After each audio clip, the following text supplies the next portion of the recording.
ওই অসুস্থতার পিরিয়ডে এমন দিন চলে গেছে আল্লাহর নবী টোটালে আসেননি। ওই আবু বকর সিদ্দিক রাদিয়াল্লাহু আনহুর ইমামতিতে নামাজ হচ্ছে, আর মদিনার মসজিদ আর নবীর ঘর তো পাশাপাশি। আল্লাহর নবী এত অসুস্থ, মাথাটা উঁচু করবেন ক্ষমতা নেই। তা আম্মা আয়েশাকে বলছেন, আয়েশা আমার মাথাটাকে একটু উঁচু করে ধরো না। আম্মা আয়েশা সিদ্দিকা রাদিয়াল্লাহু আনহা আল্লাহর নবীর মাথা মোবারকটাকে উঁচু করে ধরলেন। নবীর ঘরের পর্দাটা সরিয়ে দেওয়া হলো। ঘরের পর্দা যখন সরিয়ে দেওয়া হলো তখন মসজিদে নববী আর নবীর ঘর তখন বলুন ওপেন হয়ে গেছে। তো আল্লাহর নবী দেখছেন আবু বকর সিদ্দিক রাদিয়াল্লাহু আনহুর ইমামতিতে মসজিদে নামাজ হচ্ছে।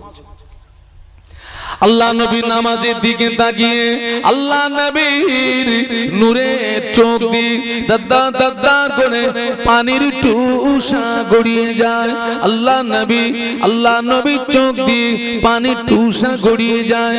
আম্মা জান আয়েশা সিদ্দিকা রাদিয়াল্লাহু তাআলা আনহা আল্লাহ নবীর নূরের বদনের দিকে চেয়ে বলেছিলেন, ইয়া রাসূলুল্লাহ হাবিবাল্লাহ মা ইউবকিকা, কোন দুঃখে আপনি কাঁদছেন, কোন কষ্টে আপনি কাঁদছেন?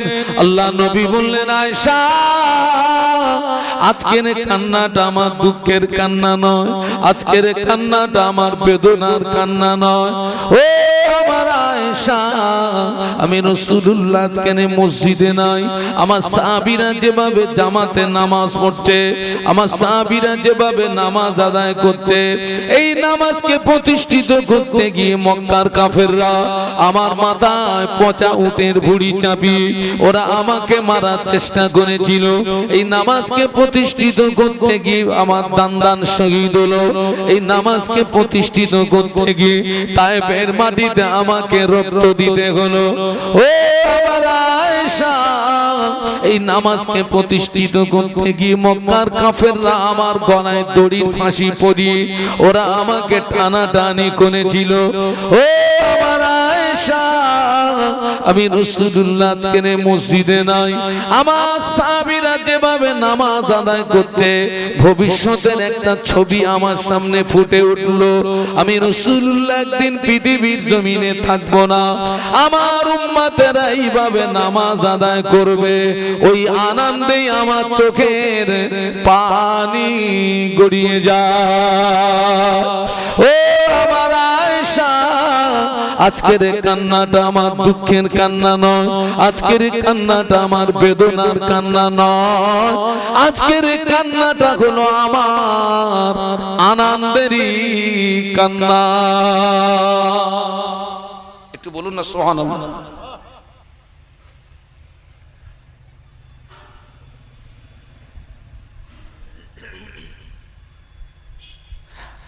আর আজ আমার সমাজে একদল মুসলমান আছে সারা বছরে দুদিনের বেশি নামাজ পড়ে না। কদিন? কোন নামাজ? তাই বলতেছে হুজুর জান্নাত নিয়ে উঠতে পারবো না। দুটো ঈদ নামাজ পড়ে বলতেছে তাই জান্নাত নিয়ে উঠতে পারবো না। ওজানোর মামুর বাড়ি। এই খোকা, আমার দিক তাকা। আল্লাহ নবীর উপরে কোরআনের এই আয়াত যখন নাজিল হলো, ওয়ানদির আশিরাতাকাল আকরাবিন, এই আয়াতে শরীফা যখন নাজিল হলো, আল্লাহ নবী আহলে বায়াতদের ডাকলেন, আল্লাহ নবী আলীকে ডাকলেন, আল্লাহ নবী হাসান হোসেনকে ডাকলেন, আল্লাহ নবী কন্যা ফাতেমাকে ডাকলেন, আল্লাহ নবী আলীকে ডেকে বললেন, আলী কিয়ামতের ময়দানে নবীর জামাই হিসাবে তোমার বিচার হবে না, বিচার হবে তোমার আমলের উপরে। অথচ আল্লাহ নবী বলেছেন, তামাম পৃথিবীর জমিনে যত মানুষ সব যদি জান্নাতে চলে যায়, তিনজন ব্যক্তি যদি জান্নাতে না যায়, জান্নাতের আশা কামনা বাসনা পূর্ণ হবে না। তার ভিতরে এক নম্বরে আমার আলী যদি জান্নাতে না যায়, জান্নাতের আশা কামনা বাসনা পূর্ণ হবে না। অথচ আল্লাহ নবী বললেন, আলী কিয়ামতের ময়দানে নবীর জামাই হিসাবে তোমার বিচার হবে না, বিচার হবে তোমার আমলের উপরে। হ্যাঁ, কিসে বিচার হবে?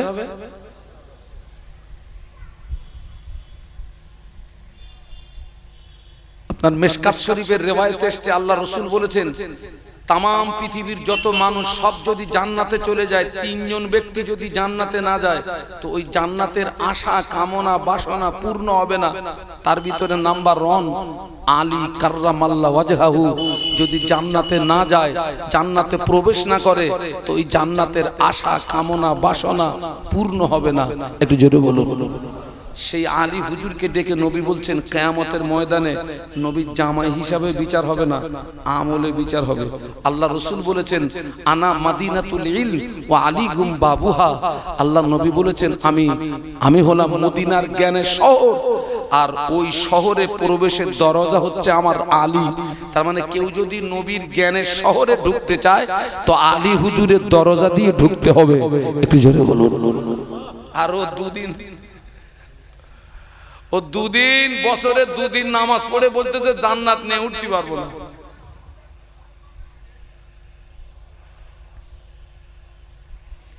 আর একদল মুসলমান আছে ঈদের নামাজ পড়ে, জুমার নামাজ পড়ে না। আর সমাজে কিছু নারী আছে, মেয়েদের ঈদের নামাজ নাই, মেয়েদের জুমার নামাজ নাই। অনেক মহিলারা এখনো পর্যন্ত সারা বছরে আল্লাহর জমিনে একটা সেজদা দেয় না। অনেকে এখনো দাঁড়িয়ে দাঁড়িয়ে পেশাব করে, পেশাব কোণে পানি নেয় না। অনেক মহিলারাও পেশাব করে পানি নেয় না। এরা যদি বিনা তওবায় মারা যায়, তোর কবরের আগুন বন্ধ হবে না। গ্যারান্টি দিয়ে গেলাম।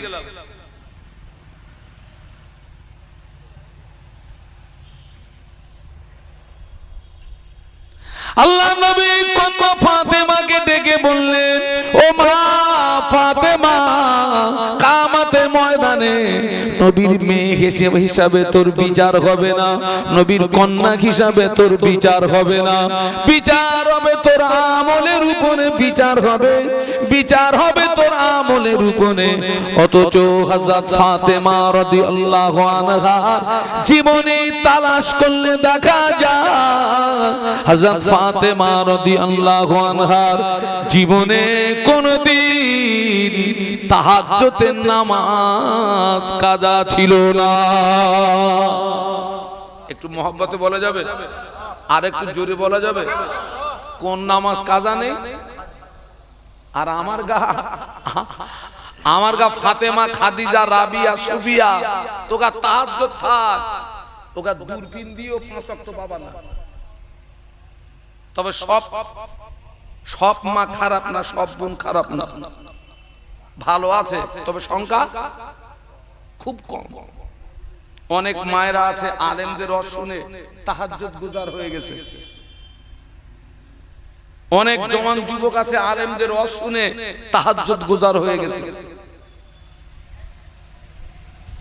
তবে সংখ্যাটা কম, সংখ্যাটা কম।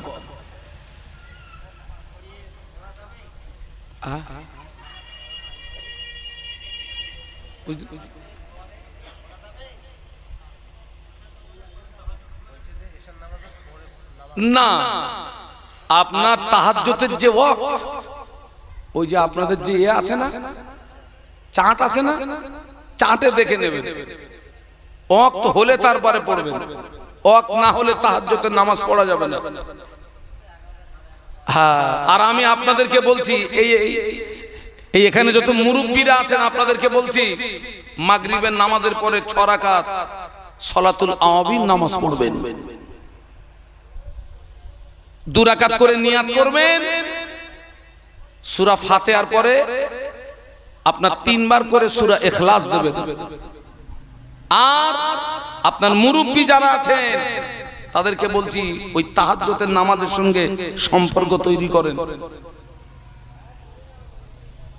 তাহাজ্জুদের নামাজের সঙ্গে সম্পর্ক তৈরি করেন, রাতের নামাজের সঙ্গে সম্পর্ক তৈরি করেন। আর যুবকদেরকে বলছি তোমরাও যদি পারো তো আল্লাহ পাকের রহমত,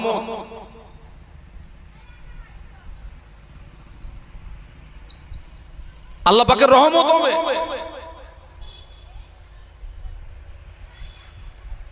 আল্লাহ নবী বললেন তাম পৃথিবীর জমিনে যত নারী, সব নারী যদি তাম পৃথিবীর জমিনে যত নারী যারা ঈমান নিয়ে আমল করে আমল করে আমল করে মরবে, আল্লাহ পাক ওদের জান্নাত দেবে।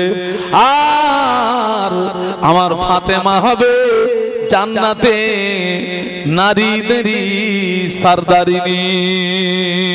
অথচ নবী বলছেন ফাতেমা কিয়ামতের ময়দানে নবীর মেয়ে হিসাবে তোর বিচার হবে না, নবীর কন্যা হিসাবে তোর বিচার হবে না মা, বিচার হবে তোর আমলের উপরে।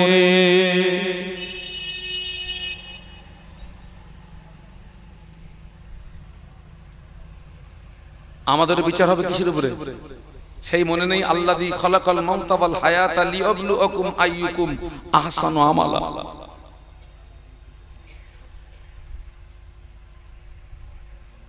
আমি সেই জন্য বলতে চাচ্ছি বাবা বাবা সময় নষ্ট করেন না। ইবাদত আমল করতে গেলে কিসের প্রয়োজন? সময়ের প্রয়োজন। আজ পর্যন্ত যা হওয়ার হয়ে গেছে বাবা স্টপ করো, স্টপ করো। ওই ফাতেমা রাদিয়াল্লাহু আনহা যিনি জান্নাতে মেয়েদের সরদারিনী, তিনি আপনার ইন্তেকালের পরে হযরত আলী কাররামাল্লাহু ওয়াজহাহু উনি গুটি কতক সঙ্গী সাথীদের খবর দিলেন। হযরত ফাতেমা রাদিয়াল্লাহু আনহার লাশ গোসল দেওয়া হলো, কাপনের কাপড় পরানো হলো, খাটিয়ায় করে নিয়ে লাশ কবরস্থ করা হবে। হযরত আবু যার গিফারি রাদিয়াল্লাহু আনহু উনি লাশ কবরস্থ করার আগে উনি আগে কবরে নেমে বললেন কবর তোর ভিতরে কাকে রাখবো তুই জানিস? কবর তোর ভিতরে যাকে রাখবো যিনি হচ্ছেন শেরে খোদা আলী কাররামাল্লাহু ওয়াজহাহুর স্ত্রী, হাসান হোসাইনের আম্মা, বিশ্ব নবীর কন্যা। খবরদার কবর ফাতেমার সঙ্গে যেন বেয়াদবি করবি না। খবরদার কবর ফাতেমার সঙ্গে যেন খারাপ আচরণটা করবি না। কবরের ভিতর থেকে আওয়াজ আসে আবু জান কে শেরে খোদা আলীর বিবি, হাসান হোসেনের আম্মা, দিন দুনিয়ার বাদশার কন্যা। আমি কবর চিনি না, আমল যদি ভালো হয় আমি কবর তার সঙ্গে সুব্যবহার করব, আমল যদি খারাপ হয় আমি কবর ছেড়ে দেব না। বাবা ওই বালিশে মাথা দিয়ে একটু ভাববেন তো, যিনি মেয়েদের জান্নাতে সরদারিনী হবে তার ব্যাপারে যদি কবরের এই যুক্তি আসে, আর আমি বছরে 2 দিন নামাজ পড়ে বলতেছি জান্নাত নিয়ে উঠতে পারবো না, তোরে তো পাগলা গারদের দোয়ার দরকার। আর তুইও বেরেলে ঘুমুস কি করি? এত তেজ আলো বেরে।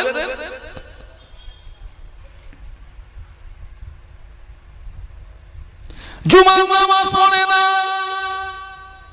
5 ওয়াক্ত নামাজ পড়ে না, যারা বিনা কারণে পরস্পর 3টে জুমা ছেড়ে দেবে, যারা বিনা কারণে পরস্পর 3টে জুমা ছেড়ে দেবে, ওদের নাম মুনাফিকের খাতায় লেখা হয়।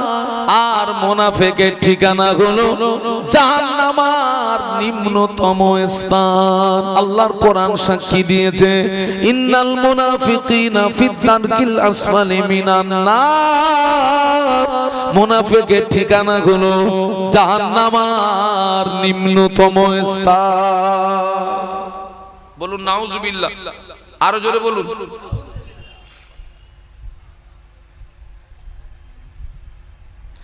আর একদল মুসলমান আছে জুমার নামাজ পড়ে, কিন্তু ওদের ভিতরে আবার দুটো দল। জুমার নামাজ পড়ে, ওদের ভিতরে আবার দুটো দল।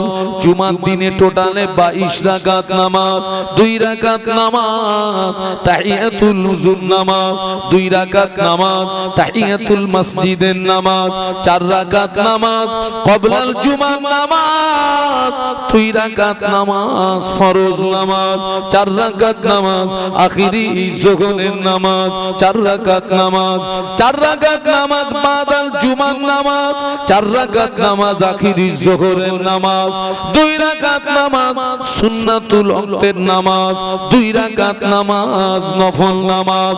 এখন আবার দেখছি অনেক মুসলমান 2 রাকাত ফরজ পড়ে পালিয়ে যায়, আগে পরের নামাজগুলো পড়ে না।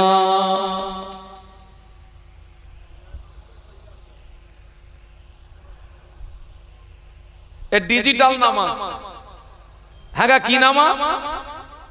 ও মুরব্বীরা কথা বলেন। ওই 20 বছর 30 বছর আগে ওই 2 রাকাত ফরজ পড়ে পালানোর রোগ ছিল, এখন নতুন করে ডিজিটাল হয়েছে। সারা জীবন অন্য জায়গায় ফাঁকি দিলি, ওই খোদার ঘরটা ভালো ছিল, সে খোদার ঘরেও ফাঁকি মারলি।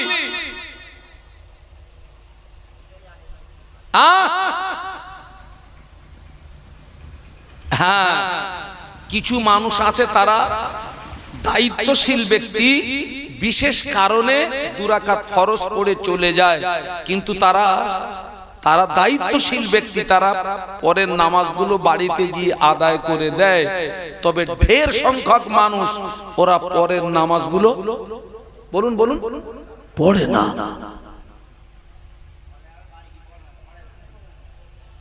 পড়ে না।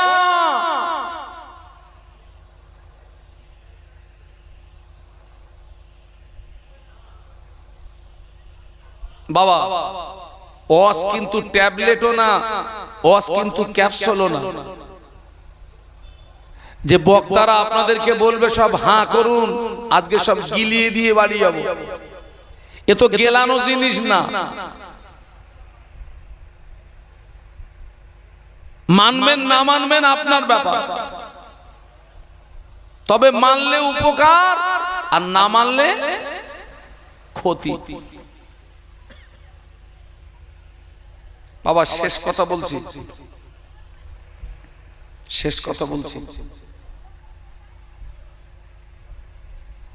আজকের এই মাহফিলটাকে আমরা আমাদের জীবনের শেষ মাহফিল মনে করি। এই মাহফিলটাকে জীবনের শেষ বৈঠক মনে করি।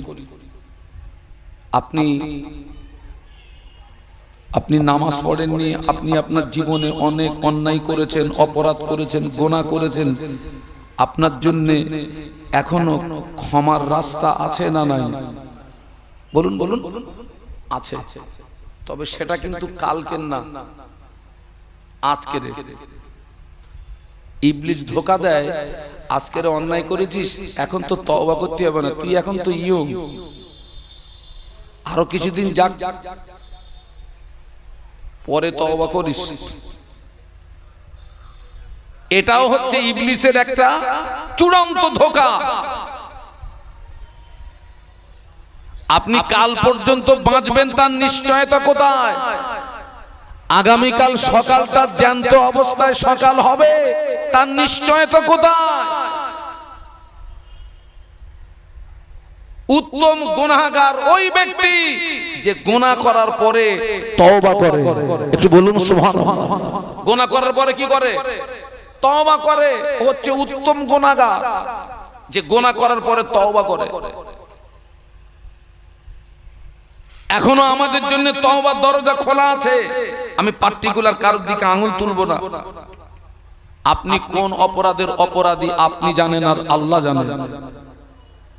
আমি কোন অপরাধের অপরাধী, আমি কোন অপরাধের অপরাধী আমি জানি আর আল্লাহ জানে। আমি জানি আর আল্লাহ জানে। আপনি তওবা করুন, আল্লাহর কাছে ক্ষমা চান। বাবা ওই চোখ দুটো বন্ধ হয়ে গেলে, দমটা ফুরিয়ে গেলে ওই তওবার দরজা কি হবে? তওবার দরজা বন্ধ হয়ে যাবে। ঘাবড়ানোর কারণ নেই। বান্দার গুনাহ যদি হয় আসমান পর্যন্ত, আল্লাহ পাকের ক্ষমা আরশে আজিম পর্যন্ত। একটু জোরে বলতে পারলেন না? আরো মহব্বতে বলুন। বান্দার গুনাহ যদি হয় আসমান পর্যন্ত, আল্লাহ পাকের ক্ষমা আরশে আজিম পর্যন্ত। সেই আল্লাহ আজও আছে না নেই? আছে। মুসলিম জানের দ্বিতীয় খলিফা ওমর রাদিয়াল্লাহু আনহু, যে ওমর আল্লাহ নবীর মাথা কাটতে গিয়েছিলেন, যে ওমর রাদিয়াল্লাহু আনহু আল্লাহ নবীর মাথা কাটতে গেলেন, মাথা কাটা হলো না। আল্লাহ নবীর কদমে লুটিয়ে পড়ে ঈমানের কলেমা পড়ার কারণে আল্লাহ পাক ওমরের মতো কাট্টা কাফেরকে আমার আল্লাহ ক্ষমার দৃষ্টিতে দেখেছিলেন। শুধু ক্ষমার দৃষ্টিতে দেখেন না, আল্লাহ পাক ওমানের মতো কাট্টা কাফেরকে ক্ষমা করার পরেও আমার আল্লাহ জীবিত অবস্থায় তাকে জান্নাতের সার্টিফিকেটটা দিয়ে দিয়েছিলেন। একটু জোরে বলেন না, একটু মহব্বতে বলেন না। সেই আল্লাহ আজও আছে না নেই? ওমরের মতো কাট্টা কাফের আল্লাহ পাক তাকে ক্ষমাও করলেন। আল্লাহ তাকে জীবিত অবস্থায় জান্নাতে আল্লাহ সার্টিফিকেট দিয়ে দিলেন। ফাইনা তাযহাবুন, এই আল্লাহকে ছেড়ে কোথায় যাচ্ছ? ও ছেলে, ও মেয়ে, কোথায় যাচ্ছ? কে তোমাকে বাঁচাবে?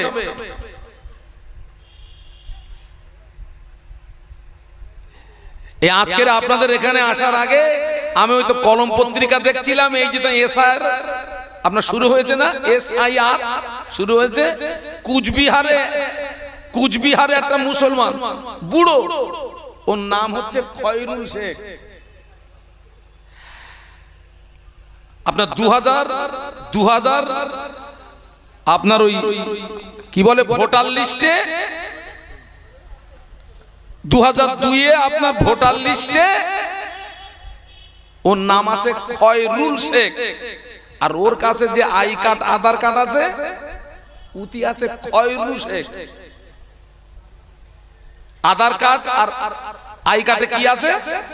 খয়রুল শেখ। আর 2002-এর ভোটার লিস্টে আছে খয়রুল শেখ। ওর মধ্যে আতঙ্ক এসে গেছে, আমি তো ধরা পড়ে যাব, তাই বিষ খেয়েছে। এখন আপাতত হসপিটালে ভর্তি, আল্লাহ জানে তার অবস্থা কি হবে। তাহলে কোন চিন্তার মানুষ দেখেন, ও এই ভয়ে বিষ খেয়ে মরতেছে। তার মানে এর চেয়ে মনে হয় জাহান্নামের আযাব কম।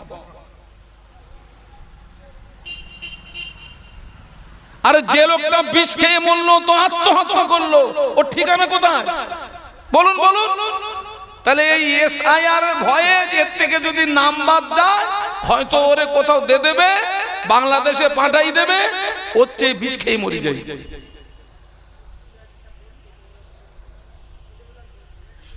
কি আশ্চর্য ব্যাপার বলুন তো।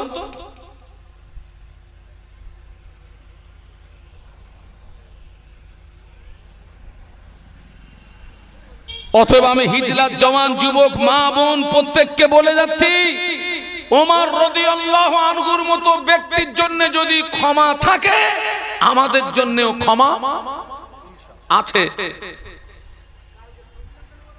এবং সেই ওমর হুজুর সম্পর্কে রাসূল কি বললেন? আনা খাতামুন নবিয়িনা লা নবিয়্যা বাদি। আল্লাহ নবী বললেন আমি হলাম শেষ নবী, আমার পরে কেউ নবী হবে না। ওয়ালাউ কানা বা'দে নবিয়ান লাকানা ওমর নবিয়ান। আল্লাহ নবী বললেন আমার পরে যদি কেউ নবী হতো, আমি আল্লাহ নবী বলছি ওই ওমর নবী হতো। একটু সুবহানাল্লাহ বলতে পারলেন না? যে ওমর নবীর মাথা কাটতে গেছিলেন। শুধু তাই না, আল্লাহ নবী ওই ওমর হুজুর সম্পর্কে বলেছিলেন রাবাইতু ওমর ইয়াসিরু ফিল জান্নাতি, রাবাইতু ওমর ইয়াসিরু ফিল জান্নাতি। আল্লাহ নবী বললেন আমি আল্লাহ নবী আমি নিজে চোখে দেখেছি আমার সাহাবী ওমর আল্লাহ পাকের দয়ার জান্নাতের ভিতরে ঘুরছে। একটু জোরে বলেন না, একটু মহব্বতে বলেন না। ও ছেলেরা, সেই আল্লাহ আজও আছে না নেই? তাহলে এখনো তো আমাদের জন্য তওবার দরজা খোলা রে বাপ। তুই ফিরে আয় না, তুই তওবাটা করে তুই একটু মসজিদের সঙ্গে সম্পর্ক তৈরি কর, তুই নামাজের পার্টির সঙ্গে সম্পর্ক তৈরি কর, আমলের সঙ্গে সম্পর্ক তৈরি কর না।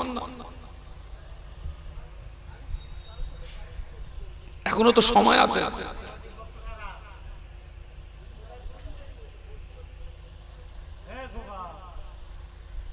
আমি মোহাম্মদ শাহানুর আলম আবার বলছি, আমি আপনাদেরকে জ্ঞান দিতে আসিনি।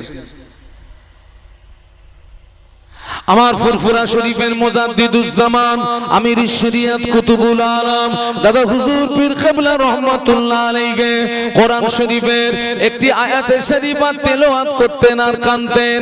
কুল ইয়া ইবাদিয়াল্লাযীনা আসরাফু আলা আনফুসিহিম লা তাকনাতু মির রাহমাতিল্লাহ ইন্নাল্লাহা ইয়াগফিরুদ দুনুবা জামিআ ইন্নাহু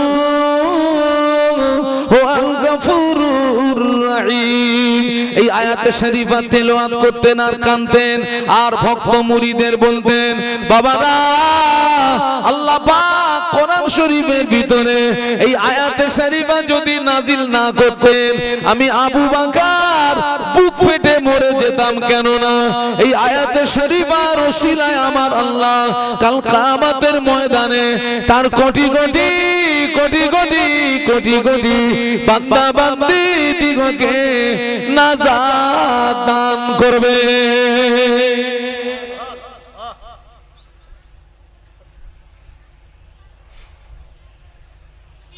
তুমি যখন গুনার কথা মনে করে অন্যায়ের কথা মনে করে তুমি যখন তওবা করবে, তোমার তওবা যদি খালিস অন্তরে তওবা হয় আল্লাহ তোমার তওবা কবুল করে শুধু তোমার গুনাহগুলো maaf করে দেবে না, শুধু তোমার গুনাহ maaf করবে না, আল্লাহ একটা অফার দেবে। কোরআনের ভিতরে আল্লাহ ঘোষণা দিয়েছেন আমি শুধু বান্দাকে maaf করব না, বান্দা যদি খালিস অন্তরে তওবা করে আমি আল্লাহ শুধু বান্দাকে maaf করে দেব না।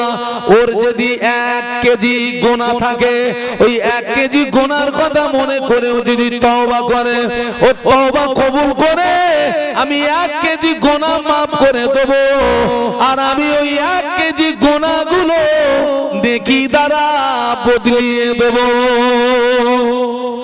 একটু মহব্বতে বলতে পারলেন না? আরো জোরে বলুন। যদি কথাটা বুঝতে পারতেন অটোমেটিক আপনাদের জবান দিয়ে আরো জোরে সুবহানাল্লাহ বেরিয়ে যেত।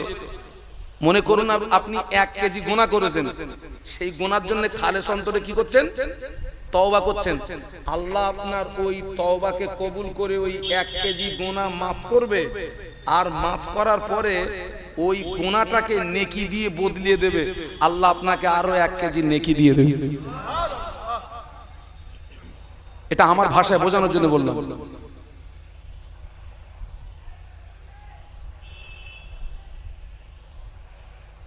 এখনো সময় আছে ফিরে আসার। আমি জওয়ান যুবককে বলে যাচ্ছি বাবা এখনো সময় আছে, বাবা তোরা মসজিদের সঙ্গে সম্পর্ক তৈরি কর বাবা। একমাত্র আমাদেরকে বাঁচাতে পারে কে? বলুন বলুন। আমাদেরকে মারতে পারে কে? একজন ইমানদার হিসাবে অন্তত এতটুকু এই বিশ্বাসটা রাখবেন।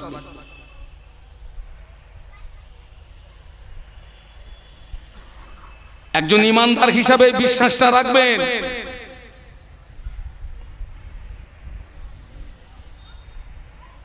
যে আমাকে বাঁচাতে পারে আমার রব, আমাকে বাঁচতে পারে আমার রব।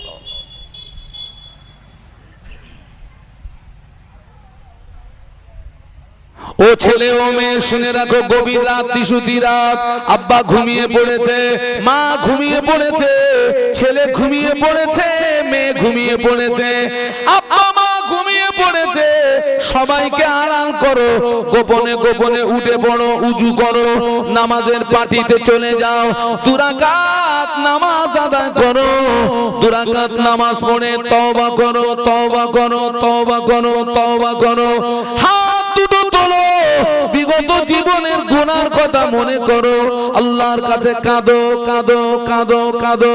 তুমি যখন কাঁদবে ওই দৃশ্যটা আমার আল্লাহ দেখতে পায়, আল্লাহ ফেরেশতাদের পাঠিয়ে দেয়, যাও না আমার বান্দা এই গভীর রাতে কাঁদে কেন? ফেরেশতারা হাজির, বান্দা বলে আল্লাহ আমার জীবনের গুনাহ মাফ করে দিন, জাহান্নামের আগুন হারাম করে দিন। মোনাজাত শেষ হয়ে গেলে ফেরেশতারা আল্লাহর দরবারে চলে যায়, আল্লাহ আপনার বান্দা গুনাহ থেকে মাফি চায়, জাহান্নাম থেকে মুক্তি চায়। আল্লাহ বলে ফেরেশতারা আমার বান্দা কি আমাকে দেখেছে নাকি? না আল্লাহ আপনার বান্দা আপনাকে দেখে না। আল্লাহ বলে ফেরেশতারা আমার বান্দা আমাকে না দেখে, বান্দা যদি এতই রোনাজারি করে, এতই কান্নাকাটি করে, ওরা যদি আমাকে একবার দেখতে কতই না কান্নাকাটি করতো। ও ফেরেশতারা তোরা সাক্ষী হয়ে যা, আমি ওদের জীবনের গুনাহগুলো মাফ করে দিলাম। তোরা সাক্ষী থাক। আল্লাহ পাক বলে ফেরেশতারা আমার বান্দা কি আমার আযাবে জাহান্নাম দেখেছে নাকি? না আল্লাহ আপনার বান্দা আপনার আযাবে জাহান্নাম দেখে না। আল্লাহ বলে ফেরেশতারা বান্দা যদি আমার জাহান্নাম না দেখে, এতই রোনাজারি করে, বান্দা যদি একবার জাহান্নাম দেখতো কতই না রোনাজারি করতো। তোরা সাক্ষী হয়ে যা, আমি আল্লাহ পাক ওদের জন্য আমার জাহান্নাম আগুন হারাম করে দিলাম। একটু জোরে বলা যায় না? একটু মহব্বতে বলা যায় না? এই রাস্তা দেখিয়ে দিলাম, এইবার কি করবেন আপনার বাবা? তবে আপনাদের কাছে দোয়া চাই, ওয়াজ করা সহজ, ওয়াজের উপরে আমল করা। আমার জন্য অন্তত এতটুকু দোয়া করবেন যে আল্লাহ শাহানুর আলম যতটা আমাদেরকে বলল তার চেয়ে ওকে আরো বেশি আমল করার তৌফিক দিও। একটু বলুন আল্লাহুম্মা আমিন। অন্ততপক্ষে এতটুকু দোয়া করবেন আমার জন্য। আমি যতটা আপনাদেরকে বলেছি আল্লাহ যেন তার চেয়ে বেশি আমাকে আমল করার তৌফিক দেয়, নইলে আমার ওয়াজ করার স্বাদ মিটিয়ে দেবে। বলো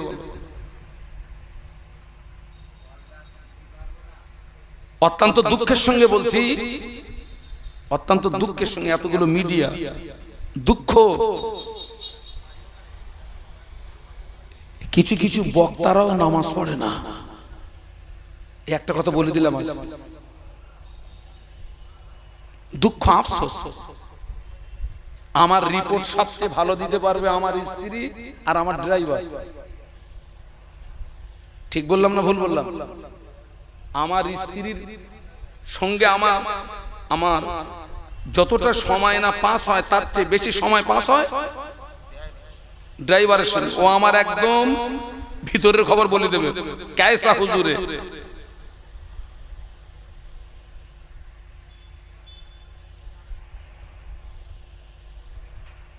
হ্যাঁ, বয়সের সময়, আপনার বয়সের সময় অনেক ক্ষেত্রে দেখা যায় একটু গড়বড় হয়ে যায়। আল্লাহ আমাদের সকলকে খাতেমা বিল খায়র নসিব করেন। বলুন আল্লাহুম্মা আমিন। বলুন আল্লাহুম্মা আমিন। আমি বিদায় নেব, আমি ছোট্ট একটু দোয়া করব। আমার পরপরই সম্ভবত আজান হবে নাকি? আজান হবে বা জামাত নামাজ হবে, তারপরে নতুন করে আবার ওয়াজ মাহফিল শুরু হবে ইনশাআল্লাহ। তবে একটা কথা বলি, অনেক মানুষ নামাজ পড়ে ভুল পড়ে, উজু করে ভুল করে, ফরজ গোসলে ভুল, গোসলে ভুল, উজুতি ভুল, নামাজে ভুল। অনেক আছে নামাজ পড়ে চোখ বন্ধ করে, চোখ বন্ধ করে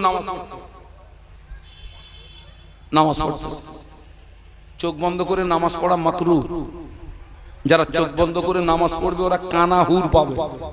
কি হুর পাবে? কানা হুর। বাবা, এক রাকাত নামাজে সেজদা কটা? দুটো। আচ্ছা দেখেন তো, আমি ওই এক রাকাত নামাজে দুটো সেজদা করতেছি, ভুল হয়ে গেলে ধরে দেবেন। রেডি? সেজদায় গেলাম, উঠলাম, আবার সেজদায় চলে গেলাম।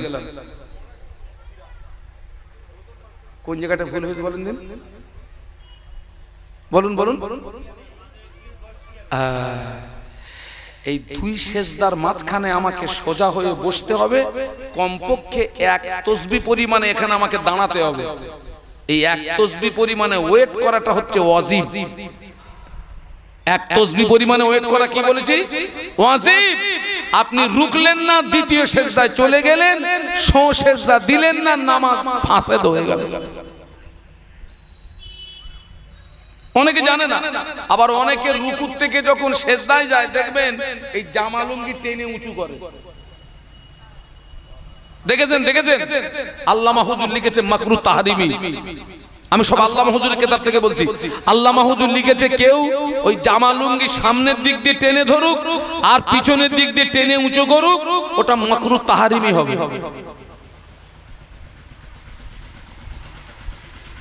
অনেকে জানে না। কি করে নামাজে দাঁড়াতে হবে? আমি যখন নামাজে দাঁড়াবো আমার নজরটা কোন দিকে থাকবে? আমি যখন রুকুতে যাব আমার নজরটা কোন দিকে থাকবে? আমি যখন সিজদায় যাব আমার নজরটা কোন দিকে থাকবে? আমি যখন সিজদায় যাব আগে নাক না আগে কপাল? বলুন তো।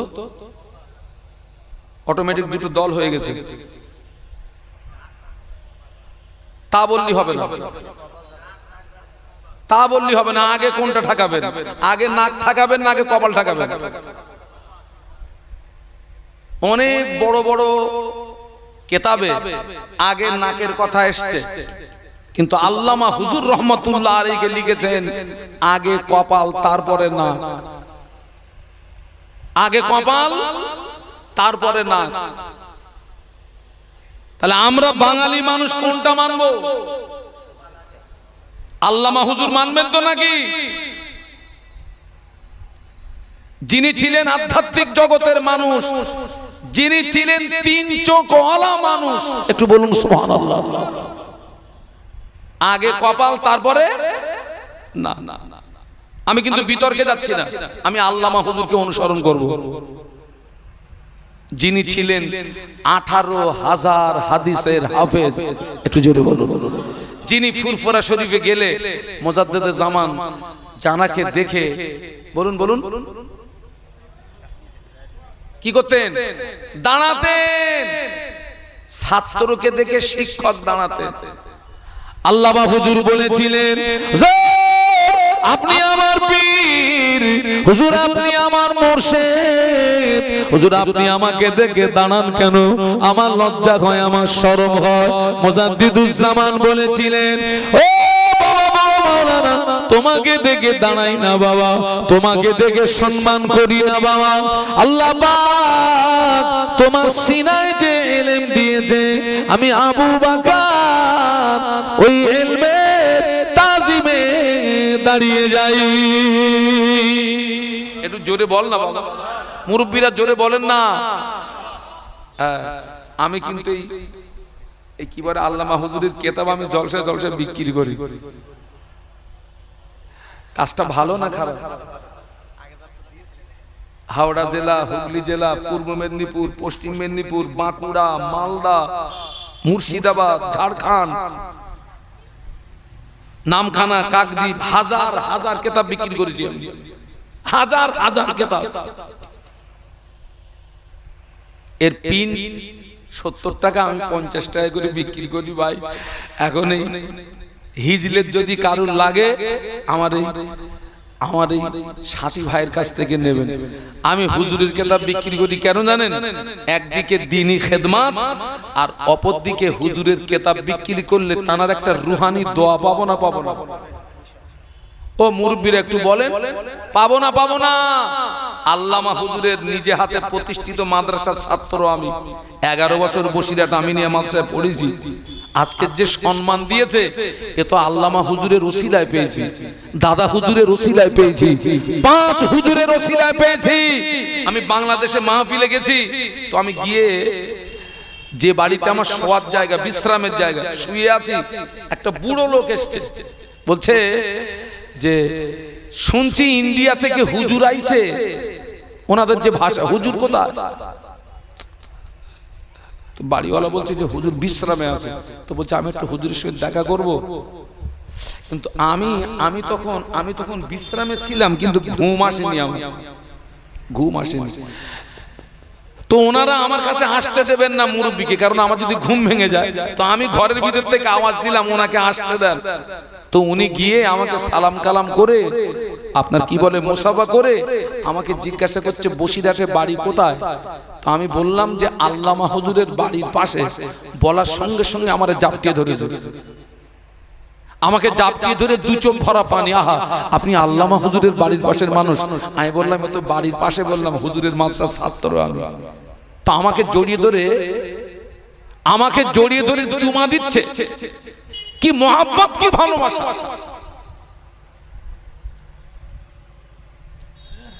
আজকের অত্যন্ত দুঃখ যে আমার সমাজের একদল মুসলমান তারাও আল্লামা হুজুরের কিতাব পড়ে না।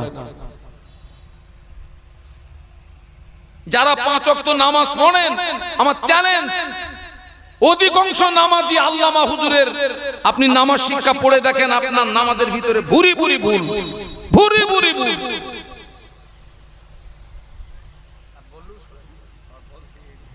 আল্লাহ আমাদের শোনার চেয়ে বলার চেয়ে বেশি আমল করার তৌফিক দিন, বলুন আমিন। একবার দরুদ শরীফ আল্লাহুম্মা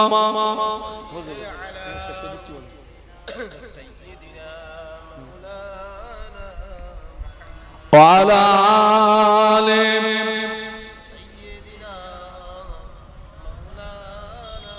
আল্লাহুম্মা আমিন। আলহামদুলিল্লাহি রাব্বিল আলামিন, والصلاة والسلام على رسوله الكريم سيدنا محمد وعلى آله وأصحابه أجمعين। আল্লাহ, আজকের পবিত্র জুমার রাত আমরা যতগুলো মানুষ হাত তুলেছি, আসমানের নিচে জমিনের উপরে আমাদের মতো পাপী আর কেউ নেই। রাতের আধারে দিনের আলোকে প্রকাশ্য গোপনে অনেক গুনাহ করেছি। আল্লাহ পৃথিবীর মানুষের দৃষ্টি আড়াল করতে পেরেছিলাম, আপনার দৃষ্টি আড়াল করতে পারিনি। আজকের এই জুমার রাতে দয়াময়, দয়া করে আমাদের প্রত্যেকের জীবনের সমূহ গুনাহকে মাফ করে দেন, আমাদের প্রত্যেককে বেগুনাহ মাসুম বানিয়ে দেন। আপনি যদি আমাদের মাফ না করেন, ক্ষমা না করেন, নিশ্চয়ই আমরা ক্ষতিগ্রস্তদের দলভুক্ত হয়ে যাব। আল্লাহ, আপনি যদি আমাদের মাফ করে দেন আপনার কোনো ক্ষতি হবে না, আপনি যদি মাফ না করেন আপনার কোনো লাভ হবে না, যেখানে লাভ ক্ষতির কোনো প্রশ্ন না।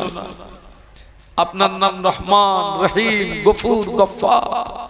ওই গফুর ও গফফার নামের ওসিলা আমাদের প্রত্যেককে বেগুনাহ মাসুম বানিয়ে দিন। আমাদের আব্বা মা, স্ত্রী, পুত্র, আহালবর্গ, আপনজন, মহব্বতের মানুষ, উম্মতে মুসলিমা, জীবিত মৃত সকলের জীবনের সমূহ গুনাহকে মাফ করে দেন। আল্লাহ, আজকের এই মাহফিলকে কবুল করুন।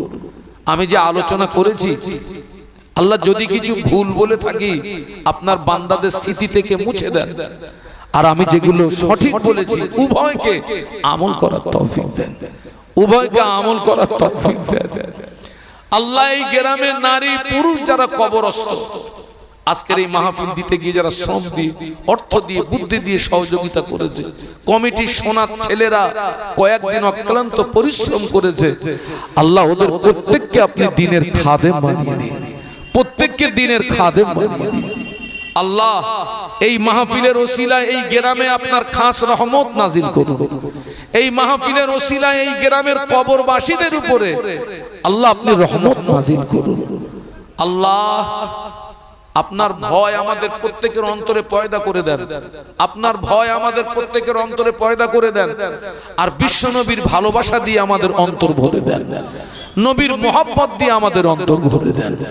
আল্লাহ আর একটা দোয়া চাচ্ছি, তামাম পৃথিবীর মুসলমানদের হেফাজত করুন, মসজিদ মাদ্রাসা হেফাজত করুন, ওয়াকফ সম্পত্তি হেফাজত করুন, খাস করে প্যালেস্টাইনের উপরে আপনার রহমত আপনি নাজিল করুন, রহমত আপনি নাজিল করুন। লা তাগনাতু মির রাহমাতিল্লাহ ইন্নাল্লাহ ইয়াগফিরুদ দুনুবা জামিআ ইন্নাহু হুয়াল গফুরুর রহিম। আমিন আমিন আমিন। পাক লা ইলাহা ইল্লাল্লাহ, লা ইলাহা ইল্লাল্লাহ, লা ইলাহা ইল্লাল্লাহ মুহাম্মাদুর রাসূলুল্লাহ। আসসালামু আলাইকুম ওয়া রাহমাতুল্লাহ।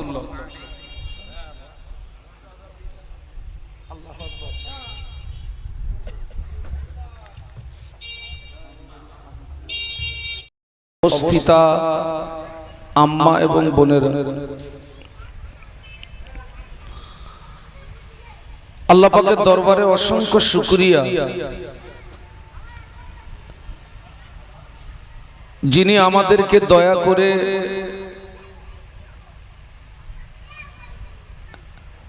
একেবারে মাগরিবের নামাজের পরপরই দ্বীন ও শরীয়তের কিছু জ্ঞান অন্বেষণের উদ্দেশ্যে একটি মোতাবাররক মাহফিলে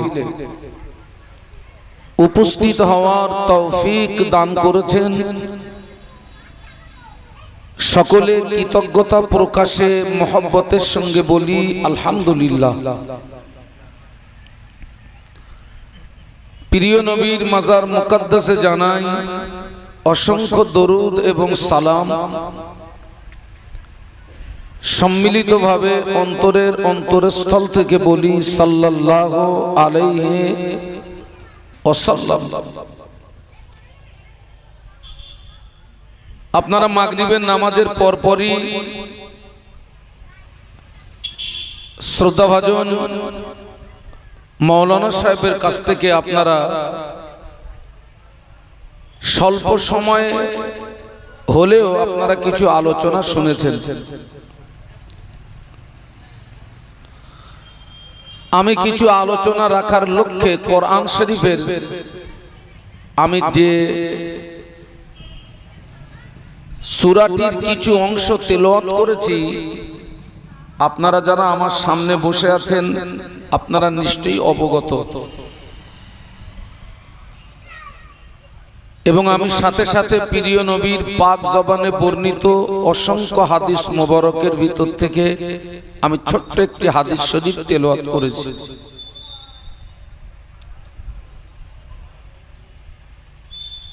মহান আল্লাহ কোরআন শরীফে বললেন, ওয়াল আসরে ইন্নাল ইনসানা লাফি খুসর। আল্লাহ পাক আসরের সময়ের কসম করলেন।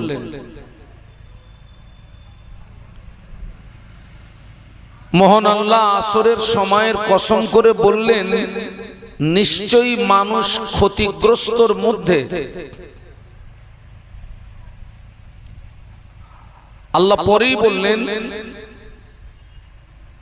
ইল্লাল্লাযীনা আমানু ওয়া আমিলুস সালিহাত। কিন্তু যারা নেক আমল করেছে, যারা ঈমান এনেছে এবং নেক আমল করেছে তারা ব্যতীত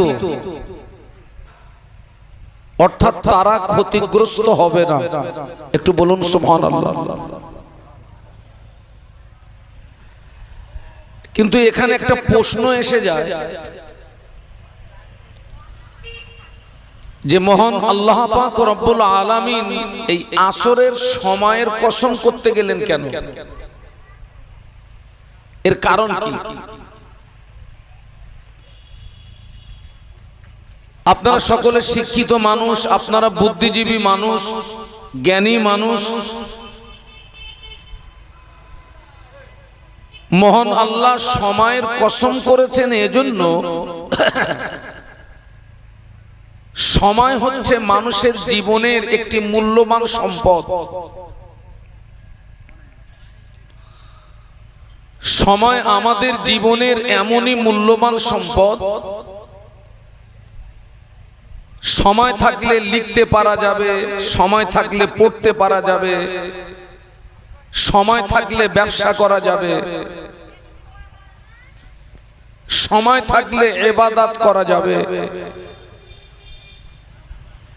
এক কথায় আমার কাছে যদি সময় থাকে তো আমার দ্বারাতে সব কাজ করা সম্ভব। আর সময় যদি আমার কাছে না থাকে নিশ্চিত আমার দ্বারাতে কোনো কাজ করা সম্ভব নয়। এবং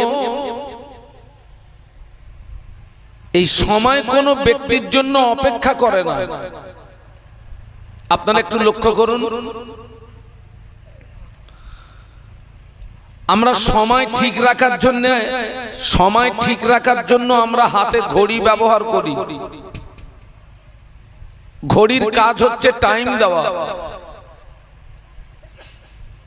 আর ঘড়িকে টাইম দিতে গিয়ে ঘড়ির কাঁটার কাজ হচ্ছে ঘোরা। এখন আপনারা বলুন, এই হিজলা গ্রামের যত মানুষ, নারী পুরুষ, আমরা যদি সম্মিলিতভাবে আন্দোলন করি যে ঘড়ির কাঁটা ঘোরা বন্ধ হোক, নিশ্চিত আমাদের আন্দোলনে ঘড়ির কাঁটা তার ঘোরার কাজটা সামান্য সময়ের জন্য রুকবে, এটা বিশ্বাস করা বলুন যায় না। আমরা এতগুলো মানুষ যদি একটা নদীর ধারে গিয়ে আন্দোলন করি যে নদীর স্রোত বন্ধ হোক, আমরা আন্দোলন করে দুর্বল হয়ে যাব, কিন্তু আমাদের আন্দোলনে নদীর স্রোত সামান্য সময়ের জন্য রুকবে, ওটাকেও বিশ্বাস করা। এক কথায় সময় কোনো ব্যক্তির জন্য অপেক্ষা করে না। বরফ তৈরি হয় কারখানায়। আমরা যদি কারখানা থেকে একটি বরফের দলা বার করে উন্মুক্ত বাতাসে রেখে দেই, সেটি আস্তে আস্তে বিগলিত হবে। আপনি 2-1 ঘন্টা পরে যাবেন, আপনি সেখানে বরফ বলে কিছু পাবেন না, বিনিময় দেখতে পাবেন পানি। বরফ যেমন কারখানা থেকে বার করে উন্মুক্ত বাতাসে রাখলে বরফ যেমন বিগলিত হয়, বরফ যেমন গলে যায়, এই পৃথিবীর জমিনে যত মানুষ এবং সে যে সম্প্রদায়েরই হোক, আমরা সবাই কিন্তু একটা টাইমে একই জায়গাতে ছিলাম। তাম পৃথিবীর জমিনে যত ধর্মের মানুষ। এখানে ছোট্ট করে একটা কথা বলি, একজন অমুসলিম মহিলার গর্ভ থেকে যে বাচ্চা ভূমিষ্ঠ হয়, সে কিন্তু অমুসলিম হয়েই জন্মগ্রহণ করে না। আল্লাহ রাসূল বলেছেন, কুল্লু মাউলুদিন ইউলাদু আলাল ফিতরাতি, প্রতিটি নবজাতক শিশু সে তার প্রাকৃতিক ধর্ম ইসলামের উপরে জন্মগ্রহণ করে। একটু বলুন না সুবহানাল্লাহ। তার জ্ঞান বুদ্ধি হওয়ার পরে তার পিতা মাতা তাকে যে রাস্তা দেখায়, সে সেই রাস্তা অবলম্বন করে। তো তাম পৃথিবীর জমিনে যত মানুষ আমরা সবাই ছিলাম একটা জায়গাতে, ওই জায়গাটির নাম হচ্ছে আলামে আরওয়াহ। কি নাম বলেছি? আলামে আরওয়াহ, রুহের জগতে। আমরা সূরা ফাতিহার ভিতরে পড়ি আলহামদুলিল্লাহি রাব্বিল আলামিন। এই আলামিন হচ্ছে আপনার বহু বচন, এক বচন হচ্ছে আলম। এক নাম্বার জগৎ হলো রুহের জগৎ, দুই নাম্বার জগৎ হলো মায়ের পেট, তিন নাম্বার জগৎ হলো দুনিয়া, চতুর্থ নাম্বার জগৎ হলো কবর। কবর শেষ জগৎ নয়, মাটির নিচে রয়েছে অসংখ্য জগৎ। একটু বলুন আল্লাহু আকবার, আর একটু মহব্বতে বলুন। এক নাম্বার জগৎ বলুন, সবাই বলুন। হ্যাঁ,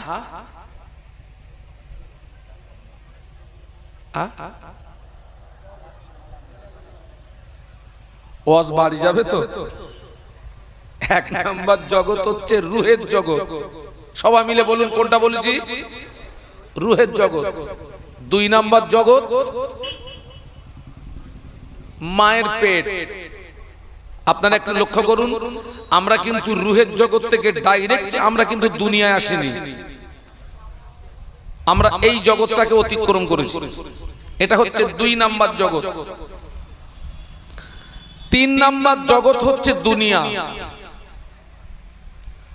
আর চতুর্থ নাম্বার জগৎ হচ্ছে কবর। কবর শেষ জগৎ নয়, এই মাটির নিচে রয়েছে অসংখ্য জগৎ। তো এই যে একটু আগে আমি যে একটা উদাহরণ দিলাম, যে বরফ যেমন কারখানা থেকে বার করে উন্মুক্ত বাতাসে রাখলে বরফ যেমন গলে যায়, বরফ যেমন বিগলিত হয়, তো আমরা যখন মায়ের পেটে ছিলাম, ওই মায়ের পেটে থাকাকালীন এই দুনিয়ার জগতে কতদিন থাকবো, ওই সময় সীমাটা আল্লাহ বেঁধে দিয়েছিলেন মায়ের পেটে থাকাকালীন। আমার কথা বুঝতে পারছেন নাকি? মায়ের পেটে থাকাকালীন এই দুনিয়ার জগতে কতদিন থাকবো, সেই সময় সীমাটা আল্লাহ বেঁধে দিয়েছেন মায়ের পেটে থাকাকালীন।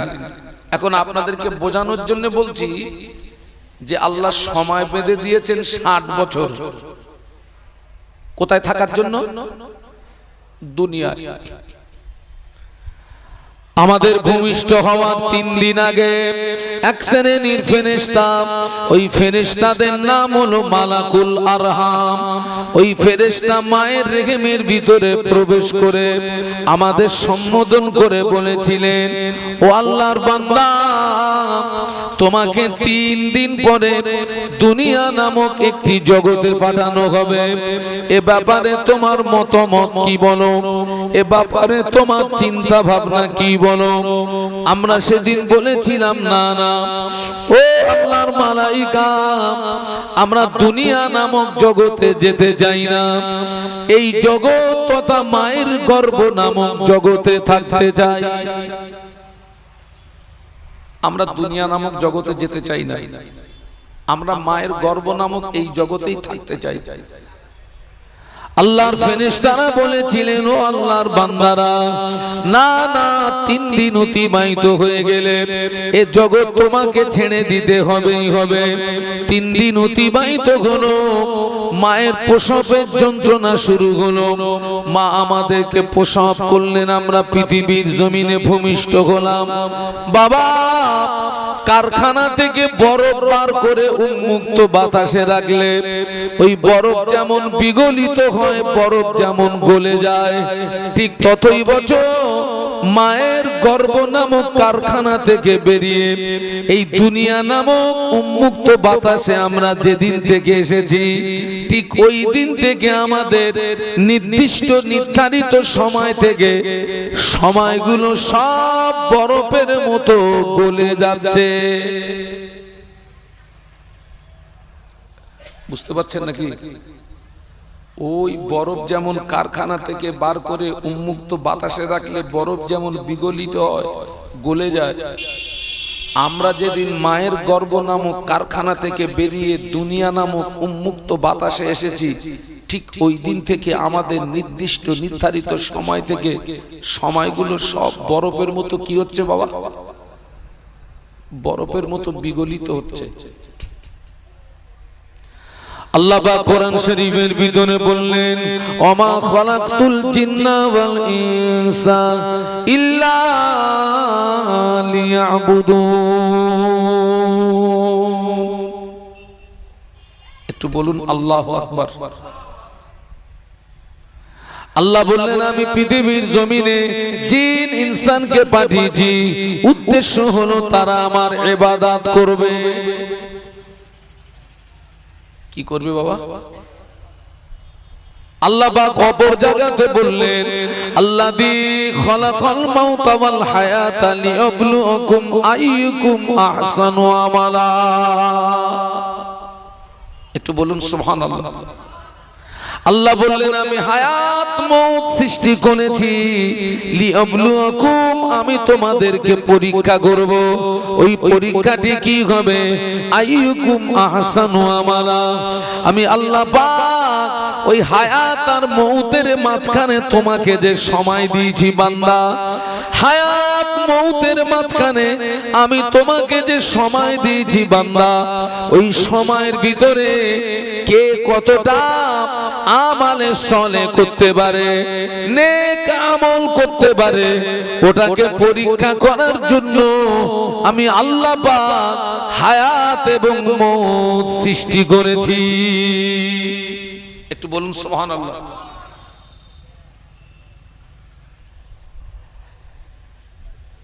তাহলে অঙ্ক কি দাঁড়ালো? ওই বরফ যেমন কারখানা থেকে বার করে উন্মুক্ত বাতাসে রাখলে বরফ যেমন গলে যায়, আমরা যেদিন মায়ের গর্ভ নামক কারখানা থেকে বেরিয়ে উন্মুক্ত দুনিয়া নামক এই জগতে এসেছি, ঠিক সেই দিন থেকে আমাদের নির্দিষ্ট নির্ধারিত সময় থেকে সময়গুলো সব বরফের মতো বিগলিত হচ্ছে। আর আল্লাহ বলছেন, আমি হায়াত মউতকে সৃষ্টি করেছি তোমাদেরকে পরীক্ষা করব। সেই পরীক্ষাটা কি হবে? আমি আল্লাহ ওই হায়াত আর মউতের মাঝখানে তোমাকে যে সময় দিয়েছি বান্দা, ওই সময়ের ভিতরে কে কতটা আমালে চলে তথা নেক আমল করতে পারে, আমি আল্লাহ ওটাকে পরীক্ষা করার জন্যই হায়াত এবং মউতকে সৃষ্টি করেছি। একটু বলুন সুবহানাল্লাহ। বাবা, নিজের হিসাব নিজে করা যায় না? যায় না? নিজের বিচার নিজে করা যায় না? যায় না? আমি ভালো না খারাপ, আমি ভালো না খারাপ পৃথিবীর কাউকে জিজ্ঞাসা করার দরকার নেই। আপনারা বলুন তো, কাকে জিজ্ঞাসা করলে রিপোর্টটা সঠিক আসবে? বিবেক। বিবেককে। কাকে? আমি ভালো না খারাপ। এখন আপনারা বলেন, আমরা যে ক্যাটাগরির মুসলমান, তাতে আমাদের জীবন নামক গাড়িটাকে নিয়ে যদি হিসাব করা হয়, সমীক্ষা করা হয়, দৈনন্দিন আমাদের দ্বারাতে সব বেশি কামাই হয় না, গোনা বেশি কামাই হয়? একটু সবাই মিলে বলুন।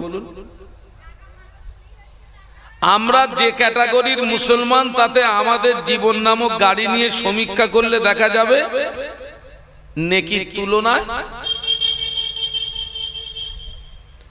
তার মানে আমাদের দ্বারা যদি প্রতিদিন নেকি কামাই হয় 100 গ্রাম, গোনা কামাই করি 150 গ্রাম, তার মানে প্রতিদিনের হিসাবে 50 গ্রাম করে কি গোনা বেশি। তবে কম সংখ্যক মানুষ আছেন যাদের জীবন নামক গাড়িটি এইভাবে অতিবাহিত হচ্ছে, নেকি কম না, নেকি বেশি, আর গোনা, তবে সেই মানুষের সংখ্যা কম। আর ঢের সংখ্যক মানুষ হচ্ছে গোনা বেশি নেকি কম। তো আমাদের জীবন নামক গাড়িটাকে নিয়ে হিসাব করে দেখা যাচ্ছে প্রতিদিন যদি 100 গ্রাম করে আমরা নেকি অর্জন করি, তো 150 গ্রাম করে গোনা কামাই করি। তো প্রতিদিনের হিসাবে দেখা যাচ্ছে 50 গ্রাম করে গোনা বেশি।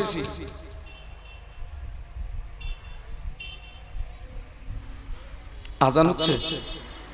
আচ্ছা, 50 গ্রাম করে গোনা বেশি।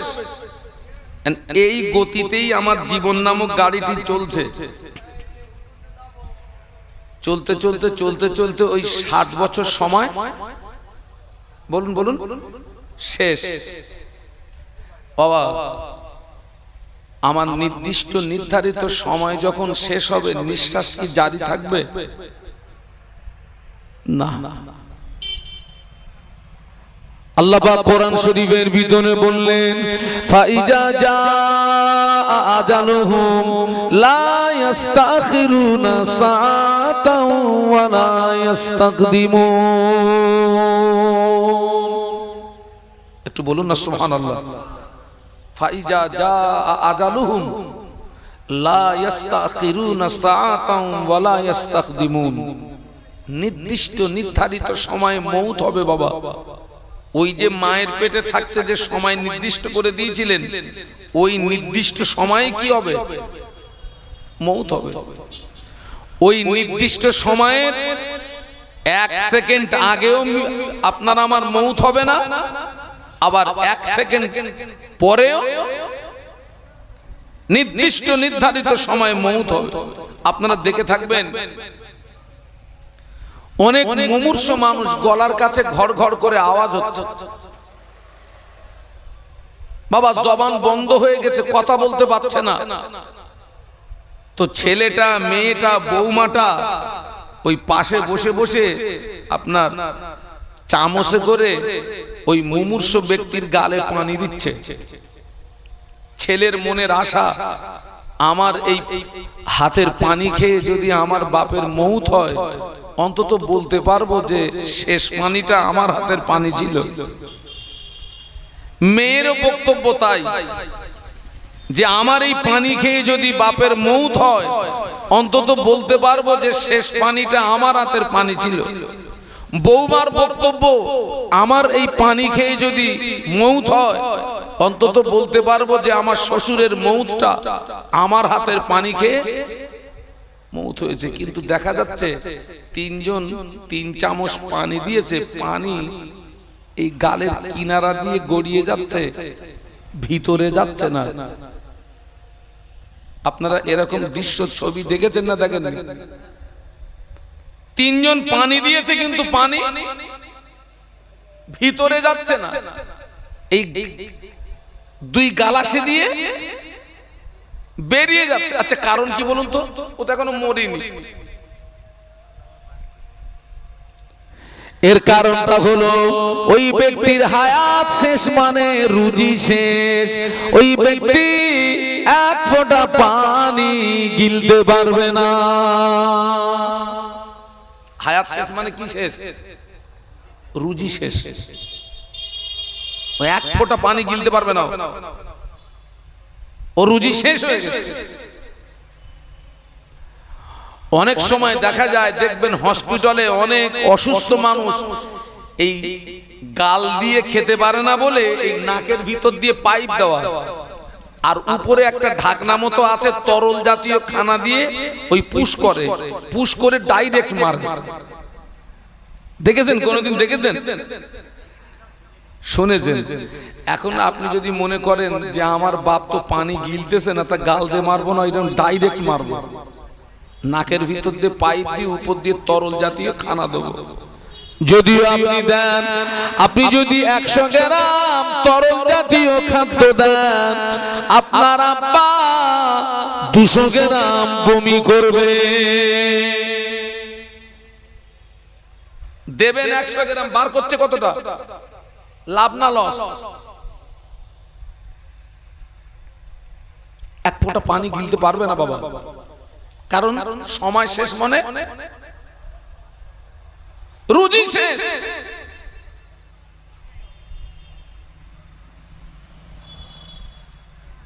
এই পৃথিবীর জমিনে নির্দিষ্ট সময় ছাড়া অতিরিক্ত 1 সেকেন্ড সময় পৃথিবীর শুরু থেকে আজও পর্যন্ত কাউকে দেওয়া হয়নি এবং কিয়ামত পর্যন্ত হবে না, একজন ব্যতীত। তিনি হলেন আমাদের নবী হযরত মুহাম্মদ মুস্তাফা সাল্লাল্লাহু আলাইহি ওয়াসাল্লাম। একটু বলুন সুবহানাল্লাহ। আল্লাহ আমাদের নবীর ইচ্ছার উপরে ছেড়ে দিয়েছিলেন, তিনি ইচ্ছা করলে থাকতে পারেন, তিনি ইচ্ছা করলে তার রবের সঙ্গে দিদার করতে পারেন। একটু বলুন সুবহানাল্লাহ। এটা ছিল আমাদের নবীর জন্য স্পেশাল পাওয়ার, কিন্তু ওই পাওয়ারটা পৃথিবীর আর অন্য কাউকে দেওয়া হয়নি। তাহলে অঙ্ক কষে দেখা গেল নেকির তুলনায় সে গোনা বেশি কতটা? 50 গ্রাম। ওই গতিতে জীবন নামক গাড়িটি চলতে চলতে আমার মৌত হয়ে গেছে।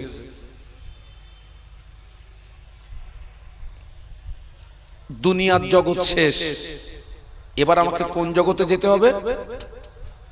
আলামে বারজাক তথা কবর নামক জগতে যেতে হবে। বাবা, আল্লাহ আমাকে 3 বার মক্কা শরীফ মদিনা শরীফে নিয়ে গেছেন, আর ওই মক্কা শরীফ মদিনা শরীফে তাম পৃথিবীর মানুষ পাওয়া যায় নাকি? সারা পৃথিবীর মানুষ পাওয়া যায়।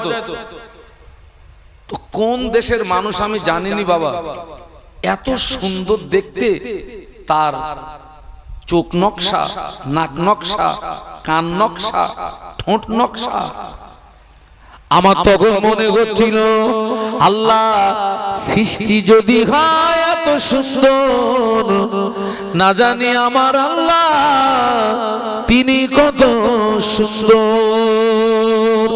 আসমান সুন্দর, জমিন সুন্দর, না জানি তুমি আল্লাহ কত সুন্দর। একটু সুবহানাল্লাহ বলুন, একটু মহব্বতে বলুন। আপনারাও দেখবেন রাস্তাঘাটে দেখা যায় এত সুন্দর লোকটাকে দেখতে, আর যাকে দেখতে ভালো লাগে মন চায় তার সঙ্গে দুটো কথা বলতে। যাকে দেখতে ভালো লাগে আপনার মন চায় তার সঙ্গে বন্ধুত্ব করতে। আরে বাবা, ওই যে ছেলে মেয়ের ভালোবাসা কিসে হয়? একে অপরের ভালো লেগে যায়, তাই ভালোবাসা হয়। এখন মনে করুন ওই রকম আপনার সুন্দর রূপ আল্লাহ আমাকে দিয়েছে। আমার নাক নকশা, আমার কান নকশা, আমার চোখ নকশা, আমার ঠোঁট নকশা ওই রকম, কিন্তু আমার জীবন নামক গাড়িটি অতিবাহিত হয়েছে নেকির তুলনায় গোনা বেশি। বাবা, পৃথিবীর মানুষ আমার সঙ্গে বন্ধুত্ব করতে চাইলেও, পৃথিবীর মানুষ আমার প্রতি আকৃষ্ট হলেও, পৃথিবীর মানুষ আমাকে ভালোবাসলেও, ওই সুন্দর বিশিষ্ট লাশটাকে যদি কবরে রাখা হয়, আমার দিকে তাকান, কবর কি ওই সুন্দর বিশিষ্ট লাশের সঙ্গে বন্ধুত্ব করবে বলে মনে হয়? একটু জোরে বলুন বাবা। না। আবার এটাকে উল্টিয়ে দেন। এই আমার সামনে একটা বাবাজি বসে রয়েছে, কালো বাবাজি। বাবাজি, আপনি যেন রাগ করেন না। মক্কা শরীফ মদিনা শরীফে কিছু কিছু মানুষ দেখেছি এত কালো, হাঁড়ির তলা ফেল হবে। আমার বাবাজি তো সেই রকম কালো না। আর কালো লোক ভালো লাগে না, কালো নারী ভালো লাগে না। কিন্তু ওই লোকটা কালো হলেও, পৃথিবীর মানুষ ওই লোকটার প্রতি আকৃষ্ট না হলেও, পৃথিবীর মানুষ ওই কালো মানুষটাকে ভালো না বাসলেও, ওই লোকটার জীবনের যে সময় অতিবাহিত করেছে নেকি অর্জনের পিছনে, আর গোনা থেকে জীবনটাকে বাঁচিয়েছে। আমার কথা বুঝতে পেরেছেন? লোকটা কালো কিন্তু আমলটা ভালো। পৃথিবীর মানুষ ওই কালো লোকটাকে ভালো না বাসলেও ওই কালো লোকটাকে কবরে রাখলে কবর ওই কালো লোকের সঙ্গে খারাপ ব্যবহার করবে না ভালো ব্যবহার করবে। তাহলে আমরা দেখি চামড়া, আমরা কি দেখি বাবা? আর কবর দেখে আমল। আমরা দেখি চামড়া আর কবর দেখে আমল।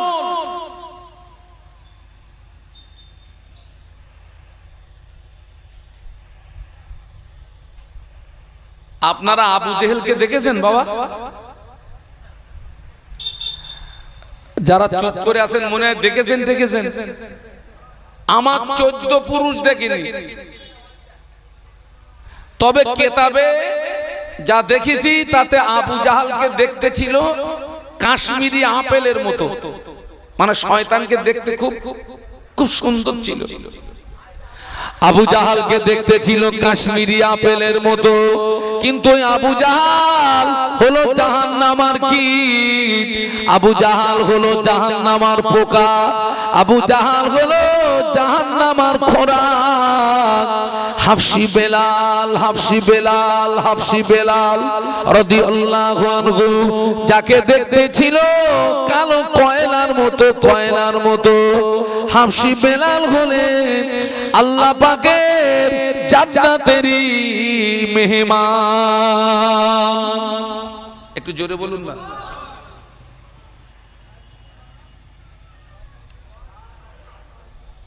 আবু জাহালকে দেখতে ছিল কাশ্মীরি আপেলের মতো, কিন্তু সেই লোকটা হচ্ছে জাহান্নামার খোরাক। আর হাফসি বেলাল হুজুরকে দেখতে ছিল কালো কয়লা। সেই ব্যক্তিটা হচ্ছেন আল্লাহর জান্নাতের মেহমান। একটু বলুন সুবহানাল্লাহ। আল্লাহ নবী মেরাজের রাতে জান্নাত পরিদর্শন করেছিলেন। আল্লাহ নবীর সঙ্গে জিবরাইল আমিন আলাইহিস সালাম ছিলেন। আল্লাহ নবী যখন জান্নাতের ভিতরে পরিদর্শন করছেন, আল্লাহ নবীর আগে আগে একটা পায়ের আওয়াজ শুনতে পাওয়া যায়, কিন্তু মানুষ দেখতে পাওয়া যায় না।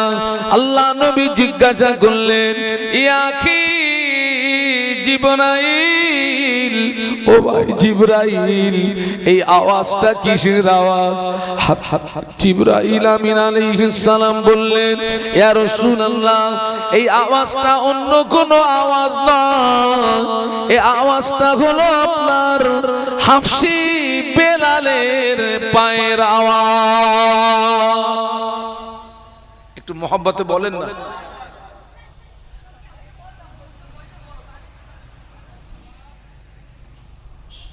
পৃথিবীর মানুষ যাকে দেখে ঘৃণা করে সেই মানুষটার পায়ের আওয়াজ জান্নাতে। আর যার রূপ সৌন্দর্যে মানুষ যার প্রতি আকৃষ্ট হলো, তার আমলটা খারাপ হওয়ার কারণে সে হচ্ছে জাহান্নামার পোকা। আমি শুধু আপনাদেরকে বলতে চাচ্ছি, আখেরাতের জগৎ আমাদের উজ্জ্বল হবে যদি আমরা ঈমান সহ নেক আমল নিয়ে আখেরাতের রাস্তায় পাড়ি দিতে পারি। আর সেই আমল করতে গেলে কিসের প্রয়োজন? সময়ের প্রয়োজন। আমি সময়ের গুরুত্ব শোনাচ্ছিলাম না, সময়ের প্রয়োজন। আপনি তাসবিহ তেলাওয়াত করবেন, সময়ের প্রয়োজন। আপনি কলেমা শরীফ পড়বেন, সময়ের প্রয়োজন। আপনি কোরআন শরীফ পড়বেন, সময়ের প্রয়োজন। তাহাজ্জুদের নামাজ পড়বেন, সময়ের প্রয়োজন। 5 ওয়াক্ত নামাজ পড়বেন, সময়ের প্রয়োজন। আমি আপনাদেরকে বলতে চাচ্ছি, আমরা আমাদের জীবনের সময়টাকে অপচয় না করি, আমরা আমাদের জীবনের সময়টাকে নষ্ট না করি। এই যে আপনারা এখানে বসে আছেন, অনেক মানুষ রাস্তায় বাড়ি আছে, তো কিন্তু আমরা এই মজলিসে বসে থাকার কারণে, এই ভালো কাজে আমাদের সময়টা ব্যয় করার কারণে আল্লাহ আমাদের নামায় আমলে সওয়াব দিচ্ছেন। বলুন সুবহানাল্লাহ। এখানে যতক্ষণ বসে থাকবো আমাদের নামায় আমলে কোনো গুনাহ লেখা হবে না। আরো মহব্বতে বলুন একটু দরুদ শরীফ। আল্লাহুম্মা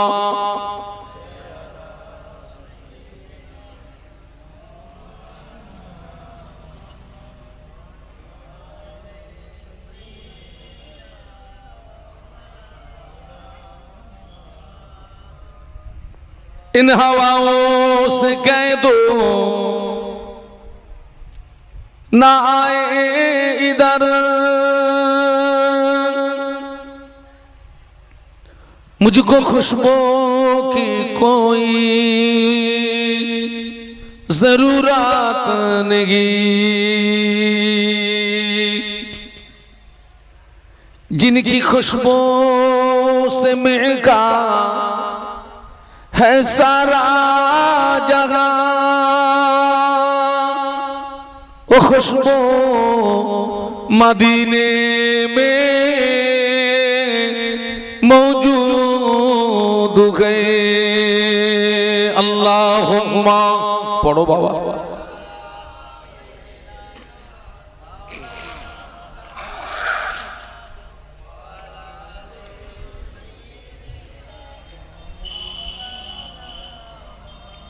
আপনারা বিশ্বাস করুন, আমি আপনাদেরকে জ্ঞান দিতে আসিনি। এখানে অনেক মানুষ বসে আছেন, আমি তাদের পায়ের ধুলির সমতুল্য না। আমি আপনাদেরকে জ্ঞান দিতে আসিনি। তবে একটা কথা আমাদেরকে স্বীকার করতে হবে, আমরা কিন্তু অধিকাংশ মানুষ আমরা কিন্তু আখিরাত ভোলা হয়ে গেছি। কি ভোলা হয়ে গেছি? আমরা কিন্তু আখিরাত ভোলা হয়ে গেছি বাবা। দুনিয়ার মোহে পড়ে আমরা দুনিয়ার সমুদ্রে হাবুডুবু খাচ্ছি, আমরা আখিরাত ভোলা হয়ে গেছি। কিন্তু দুনিয়ার জীবনটা হচ্ছে সামান্য সময়ের, আপনার ক্ষণস্থায়ী জীবন। আর আখিরাতের জীবনটা হচ্ছে, বলুন বলুন, চিরস্থায়ী জীবন। দুনিয়ার জীবন 50 বছর, 60 বছর, 70 বছর, 80 বছর। আর আখিরাতের জীবন অনন্তকাল। আজকে লক্ষ্য করে দেখুন, নারী পুরুষ আমরা আখিরাত বলা হয়ে গেছি বাবা। আমি 32 বছর ওয়াজ করছি, আমি 32 বছর। ওই যে আমার পাশে যে দ্বীন ইসলাম হুজুর ছিলেন, আমি ওনার এখনো পর্যন্ত হাঁটুর বয়স পাইনি। আমার আব্বা ওনার সঙ্গে ঘুরতেন, আমার চাচা ওনার সঙ্গে ঘুরতেন, আমার আব্বা চাচা ওনার সঙ্গে ঘুরতেন। তো আমি 32 বছর আমি জলসার লাইনে আছি, আমি বক্তৃতা জগতে আছি। আমি তো ঘুরে ঘুরে দেখছি। এখান থেকে 30 বছর যদি পিছিয়ে যাই, এখান থেকে 30 বছর আগে এত ওয়াজ মাহফিল হতো না। এখান থেকে 30 বছর আগে এত আলেম ওলামা হুজুর পাওয়া যেত না। তখন বক্তা ছিল কম, মাহফিল ছিল কম, পরিবর্তনের সংখ্যা ছিল বেশি। একটু বলুন সুবহানাল্লাহ। আর এখন বক্তা বেড়ে গেছে, মাহফিল বেড়ে গেছে, আসল জায়গাটা ঘাটতি হয়ে গেছে। ঠিক বললাম না ভুল বললাম? আসল জায়গাটা ঘাটতি হয়ে গেছে। আমি এমন মাহফিল করেছি, এরকম মাহফিলের পাশে বাঁশ ঝাড়, ওই বাঁশ গাছের গায়ে, কুঞ্চির গায়ে হারকেন টাঙানো। বাবা, সে মাহফিলের গুরুত্ব ছিল আলাদা, সে মাহফিলের গুরুত্ব আলাদা ছিল। আর একটু বড় মাহফিল হলে হ্যাঁ চাক লাইট। আর এখন মাহফিল হলে 14 কিলোমিটার আপনার কি দাও বলুন বলুন, 14 কিলোমিটার লাইট লাগা। আর সাই গোষ্ঠীর কুটুম দাওয়াত কর। ও কুটুম থাকাবে না হুজুর থাকাবে?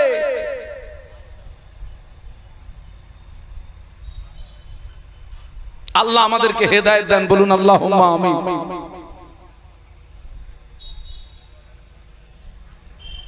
আপনার হয়তো দেখে থাকবেন, দেখবেন আমাদের ঘরের আনাচে কানাচে দেখবেন ছোট ছোট ছেলেরা মেয়েরা খেলাধুলা করে,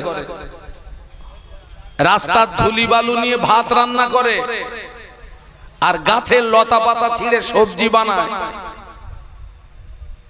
ওদের ভিতরে কেউ আব্বা সাজে, কেউ মা সাজে, কেউ ছেলে সাজে, কেউ মেয়ে সাজে। তুমুল খেলা হচ্ছে, আপনার তুমুল রান্না হচ্ছে, কয়েক কোটি লোক খাবে। কেউ কাটতেছে, কেউ নাড়তেছে, কেউ জাল দিচ্ছে, কেউ বাছতেছে। দেখেছেন কোন প্র্যাকটিক্যালে দেখেছেন? আপনার ছোট্ট ছোট্ট বাচ্চারা, ছেলেরা মেয়েরা, রান্না হয়ে গেছে, কলার পাতা ছিঁড়ে বিছিয়ে দিয়ে ওই 303 চালের ভাত এক মুঠো করে মেরে দিয়েছে, আর সেই গাছের লতা পাতা ছেঁড়া সবজি ওই একটু একটু দিয়েছে। খেতে যাবে, ওদের ভিতরে আবার রাগারাগি হয়, আমি খাবো না তুই খা, আর একজন বলে আমি না তুই যা। কারণ হচ্ছে ওরা তো ছোট্ট মানুষ, ওদের ভিতরে তো এখনো পর্যন্ত আখেরাতের ভয় চিন্তা কিছু, আখেরাত কি জিনিস ওরা তো জানে না। ওরা কিন্তু বাস্তবেই দুনিয়ার খেলায় মশগুল। ওরা কোন খেলায়? ওই সময়টায় ওই ছেলেটার আসল পিতা পিছন দিক দিয়ে যদি একবার আওয়াজ দেয়, ও বাবা আব্দুস সালাম, আয় রে বাবা তোর নানুজির বাড়ি যাব। ওই সময় ছেলেটা সাথীদের বলে, ও আমার সঙ্গী সাথীরা, থাকলো তোদের ভাতের হাড়ি, চললাম আমি নানার বাড়ি। ওই ছেলে মেয়ে যে খেলতেছে, আর ওই ছেলেটার আসল বাপ যে, ও যদি পিছন দিক দিয়ে একবার আওয়াজ দেয়, খোকা শিগগির আয় তোর নানার বাড়ি যাব, ওর বাপ যদি নানার বাড়ির কথা বলে, ও খেলায় থাকবে না পালাবে? এই থাকলো হাঁটলো, কারণ নানার বাড়ি এমন একটা জায়গা। ওই মেয়েটার আসল মা পিছন দিক দিয়ে যদি আওয়াজ দেয়, ও মা ফাতেমা, আয় রে মা তোর নানুজির বাড়ি যাব। ওই সময় মেয়েটা সাথীদের বলে, ও আমার সঙ্গী সাথীরা, থাকলো তোদের সবজির হাড়ি, চললাম আমি নানার বাড়ি।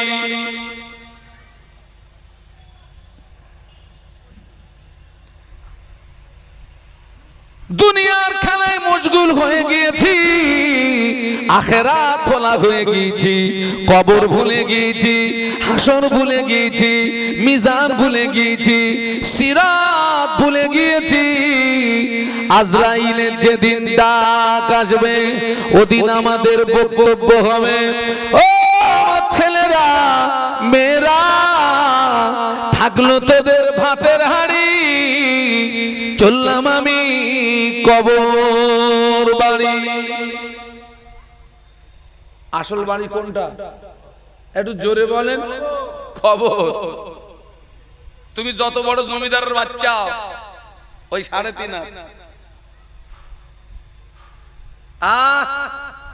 আমার তো সময় সময় মনে হয় যে আল্লাহরে বলি, আল্লাহ তুমি যেন বর্ষাকালে মউত দিও না। কেন বলেন দিন? খবরে পানি ওঠে, এতটা পানি ছিঁচে ছিঁচে ছিঁচে ছিঁচে, ওই সে 1 বিঘেতের পানি আর মোটে কমতেছে না। তো ওইভাবে লাশ হাফ পানির ভিতরে বডি আর হাফ উপরে। আচ্ছা কি অবস্থা বলেন দিন দেখি। এমনি তো বাড়ি খাটে, আবার উপরে এসি, এসি না চললে ঘুম হয় না। হ্যাঁ, ওই আখেরাতে সুখ শান্তিতে থাকতে গেলে এখানে আমাকে ঈমান সহ কি করতে হবে? নেক আমল। ঈমান সহ নেক আমল। আমল যদি ভালো থাকে, আপনার আমার আখেরাতের জগৎ হবে উজ্জ্বল। একটু জোরে বলুন, আর একটু মহব্বতে বলুন। আজকে দুঃখ কষ্ট ভাই, এই যে আপনার কি বলে হিজলা, খিদিরপুর, কটুক, দুর্গাপুর, আমি যখন প্রথম যখন আমি বক্তৃতা জগতে আসি, তখন এই সমস্ত এলাকা আমি সব নাঙল চষা করেছি সব। এখন নাই আর সময় পাইনি, এখন আমাকে অনেক দূরে দূরে যেতে হয়। এই এখন আমি এখান থেকে আমি নেমে যাব আমডাঙ্গা। আপনার গত রাত্রে মাহফিল ছিল আপনার সে হুগলি জেলার নালিকুল। আমি বাড়ি এসেছি আপনার 6টার সময় বাড়ি এসেছি সকাল। যাই হোক, এত মাহফিল হচ্ছে, আহা, ওই যে আমি কোরআনের আয়াত পড়েছিলাম, অমা খালাকতুল জিন্না ওয়াল ইনসা ইল্লা লিয়াবুদুন। আল্লাহ বললেন আমি জিন ইনসানকে পৃথিবীর জমিনে পাঠিয়েছি উদ্দেশ্য তারা আমার ইবাদত করবে। আর সমস্ত ইবাদতের ভিতরে শ্রেষ্ঠ ইবাদত হচ্ছে নামাজ। একটু বলুন সুবহানাল্লাহ। সব ইবাদতের ভিতরে শ্রেষ্ঠ ইবাদত কোনটা? নামাজ। আর সমস্ত জিকিরের ভিতরে আপনার উত্তম জিকির হচ্ছে লা ইলাহা ইল্লাল্লাহ। আচ্ছা আপনারা বলুন তো, এই যে হিজলার মাটিতে প্রচুর মাহফিল হয়, এখনো পর্যন্ত এই হিজলার মাটিতে নারী পুরুষ বেনামাজি আছে না নেই?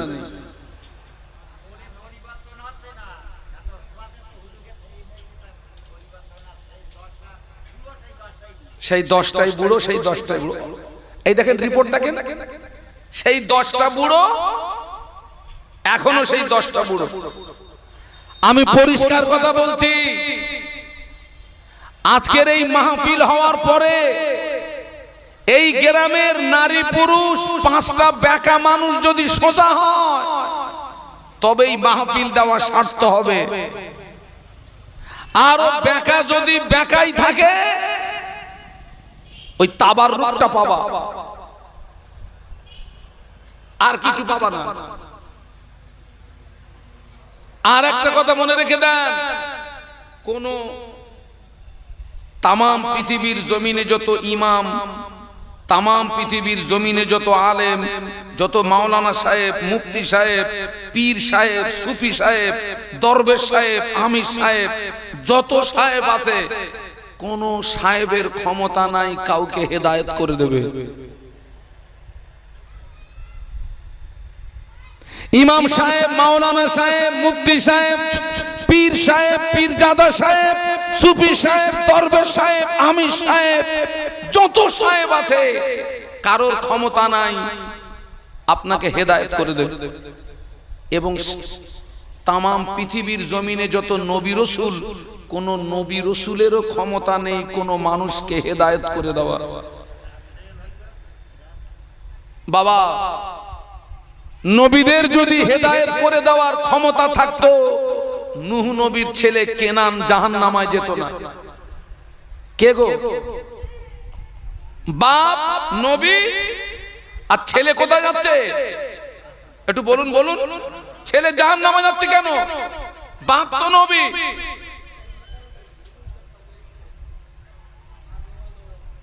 আমাদের নবী হযরত মুহাম্মদ সাল্লাল্লাহু আলাইহি ওয়াসাল্লাম মায়ের পেটে আব্বাকে হারালেন, 6 বছর বয়সে মাকে হারালেন, 8 বছর বয়সে দাদুকে হারালেন। দাদুজি ইন্তেকালের পরে বিশ্বনবীর দেখাশোনার দায়িত্ব নিলেন চাচা আবু তলেব। কোন চাচা? সবাই মিলে বলুন। আবু তলেব। আমার দিকে তাকান। এই আবু তলেব নবীকে যে ভালোবাসা দিয়েছিলেন, ওই ভালোবাসা যদি এক পাল্লায় রাখা হয়, আর নবীর সাহাবীদের বাদ দিয়ে তামাম পৃথিবীর মানুষ নবীকে যে ভালোবাসা দিয়েছেন, ওই ভালোবাসা যদি আরেক পাল্লায় রাখা হয়, আবু তলেবের নবী ভালোবাসার পাল্লাটা ভারী হয়ে যাবে। একটু জোরে বলুন। কিন্তু ওই আবু তলেবের ব্যাপারে নবীর মনে একটা চাপা কষ্ট ছিল বাবা। কি সেটা? কলেমা পড়িনি। আচ্ছা, এখন কেউ যদি বলে যে ওই আবু তলেব কলেমা পড়েনি, নবীর দোষ বলা যাবে? এ কথা বললে তার ঈমানে আঘাত হবে না? হবে না? আল্লাহর নবী সাধ্য অনুযায়ী চেষ্টা করেছিলেন চাচাকে কলেমা পড়ানো,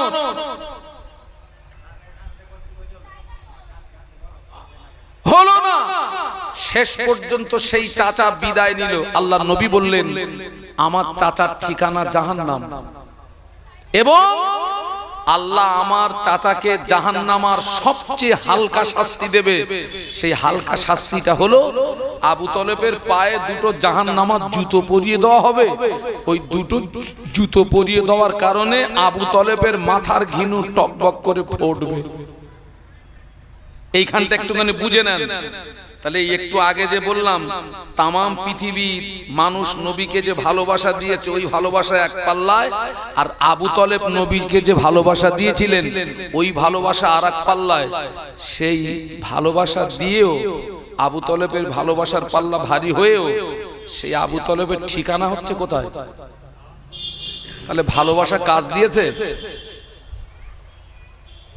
আজকের আমার সমাজে কিছু মানুষ আছে অমুক হুজুরকে ভালোবাসে, অমুক হুজুরকে ভালোবাসে, আর একদল অমুক হুজুরকে ভালোবাসে। তা বাবা তুই হুজুররে ভালোবাস, আলেমদের ভালোবাসবি। আল্লাহ রসুল আলেমদের সঙ্গে সুসম্পর্ক তৈরি করতে বলেছেন।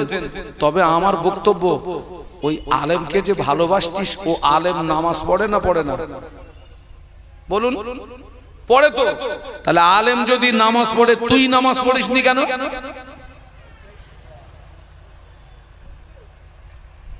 আজ পর্যন্ত কোন আলেম কি বলেছে যে তুমি আমারে ভালোবাসো, তুমি আমাকে মহব্বত করো, তোমার নামাজ কালাম ইবাদত আমল কিচ্ছু করতে হবে না, মরবা তুমি সোজা জান্নাতে যাবা?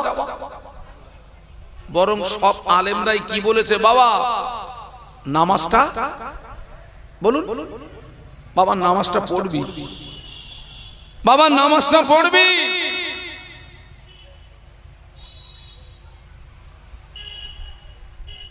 আজকের আমাদের অধিকাংশ মানুষের ভিতরে নামাজ নেই, ইবাদত নেই, আমল নেই, কিচ্ছু নেই, পুরো শুকনো কাঠ।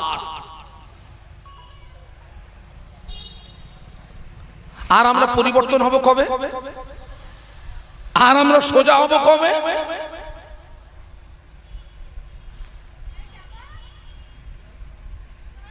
এই যে এখানে এতগুলো মানুষ আছেন, আল্লাহ পাক বেশি জানেন।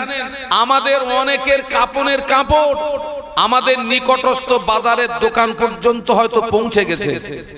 হতে পারে না, পারে না। তার আর পরিবর্তন হবে কমে। আবার বলছি, কেউ আপনাকে হেদায়েত করে দিতে পারবে না। আপনি হেদায়েত পাওয়ার মন তৈরি করলে আল্লাহ আপনাকে হেদায়েত দান করবে। একটু সুবহানাল্লাহ বলুন। আপনি হেদায়েত পাওয়ার মন তৈরি করুন, আপনি পরিবর্তন হওয়ার মন তৈরি করুন,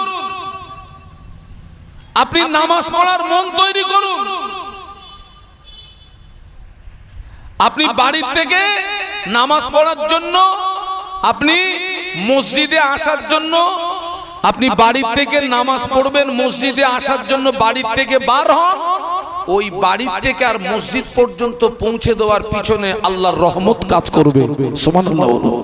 তাই বলে তো এই নয় যে আপনি বাড়ি বসে থাকবেন, আল্লাহ আপনার পাঁচ আগত তুলে মসজিদে ফেলে দেবে এই নামাজ পড়িয়া। আপনি হেদায়েত পাওয়ার মন তৈরি করুন।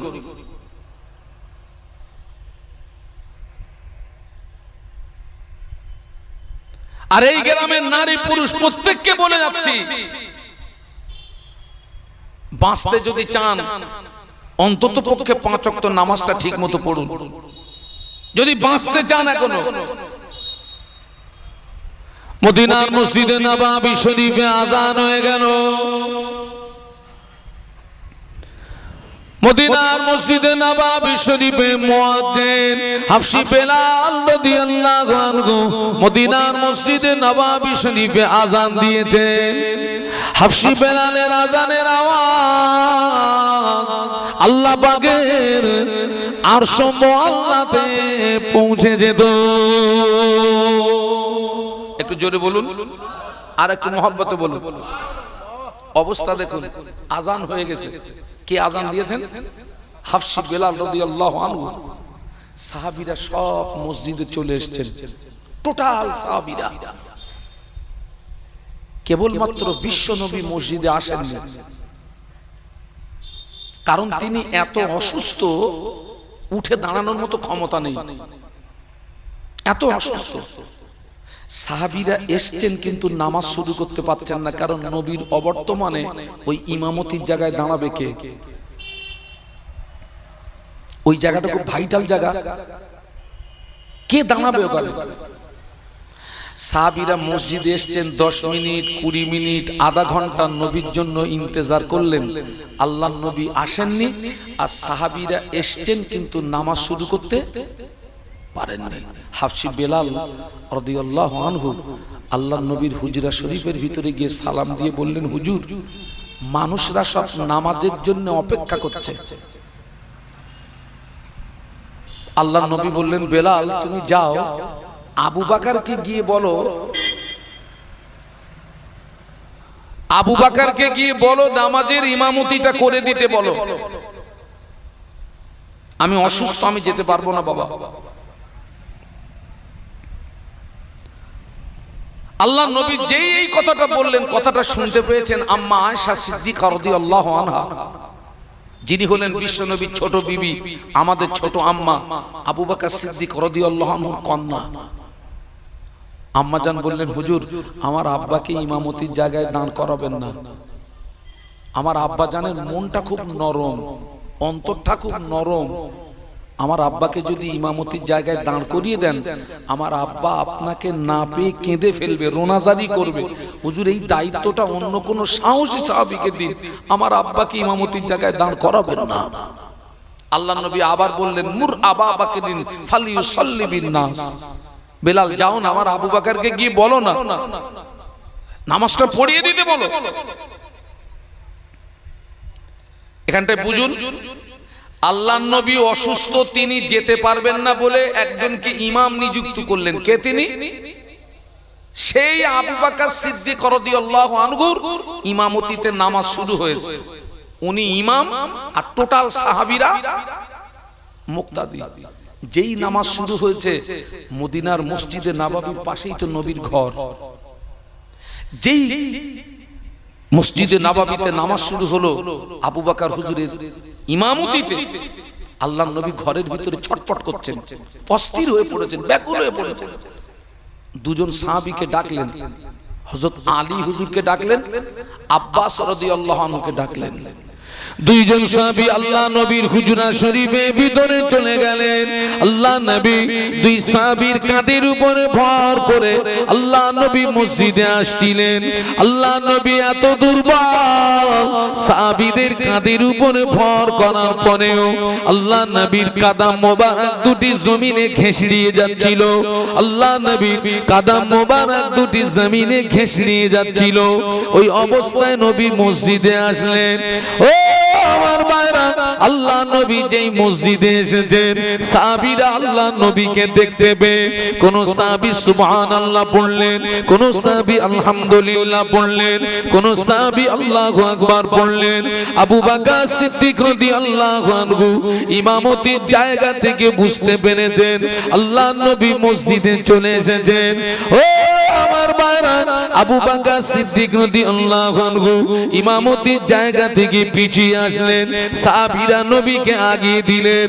ও যুবকেরা, আল্লাহ নবী অসুস্থ শরীরে শুধু নামাজ পড়েন না, আল্লাহ নবী মদিনার মসজিদে নববী শরীফে সাহাবীদেরকে নিয়ে বসে বসে বসে বসে নামাজের ইমামতি করেছিলেন।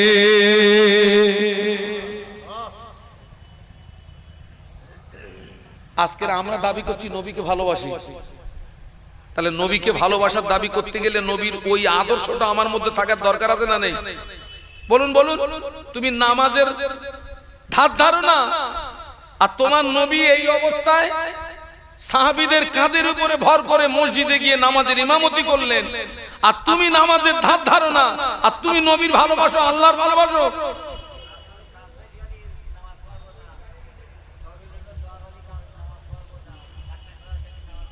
তোর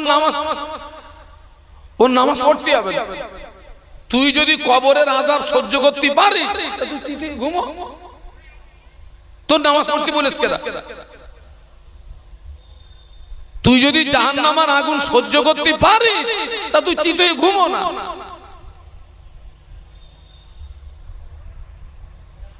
আপনারা একটা কথা বলুন তো, আপনারা একটা কথা বলুন,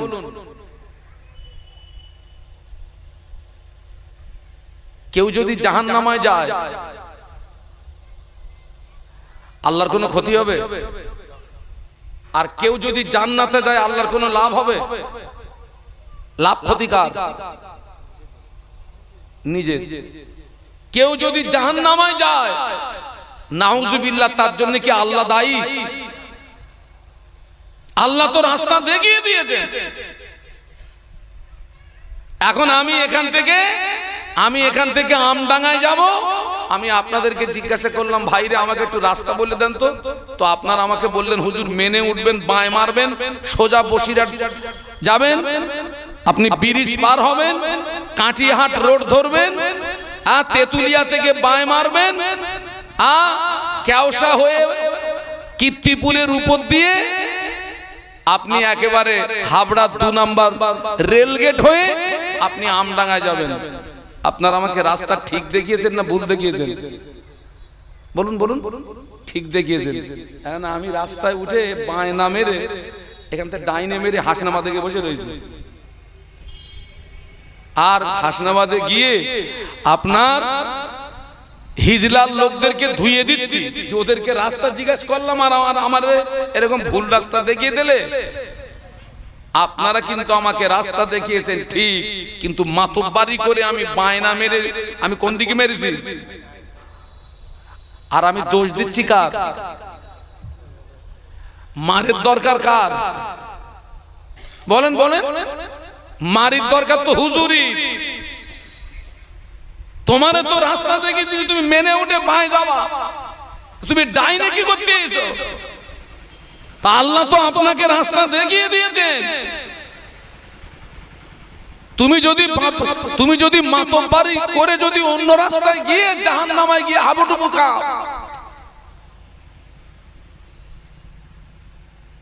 আল্লাহ আমাদেরকে হেদায়েত দান। বলুন আল্লাহুম্মা আমিন। একটু জোরে বলুন।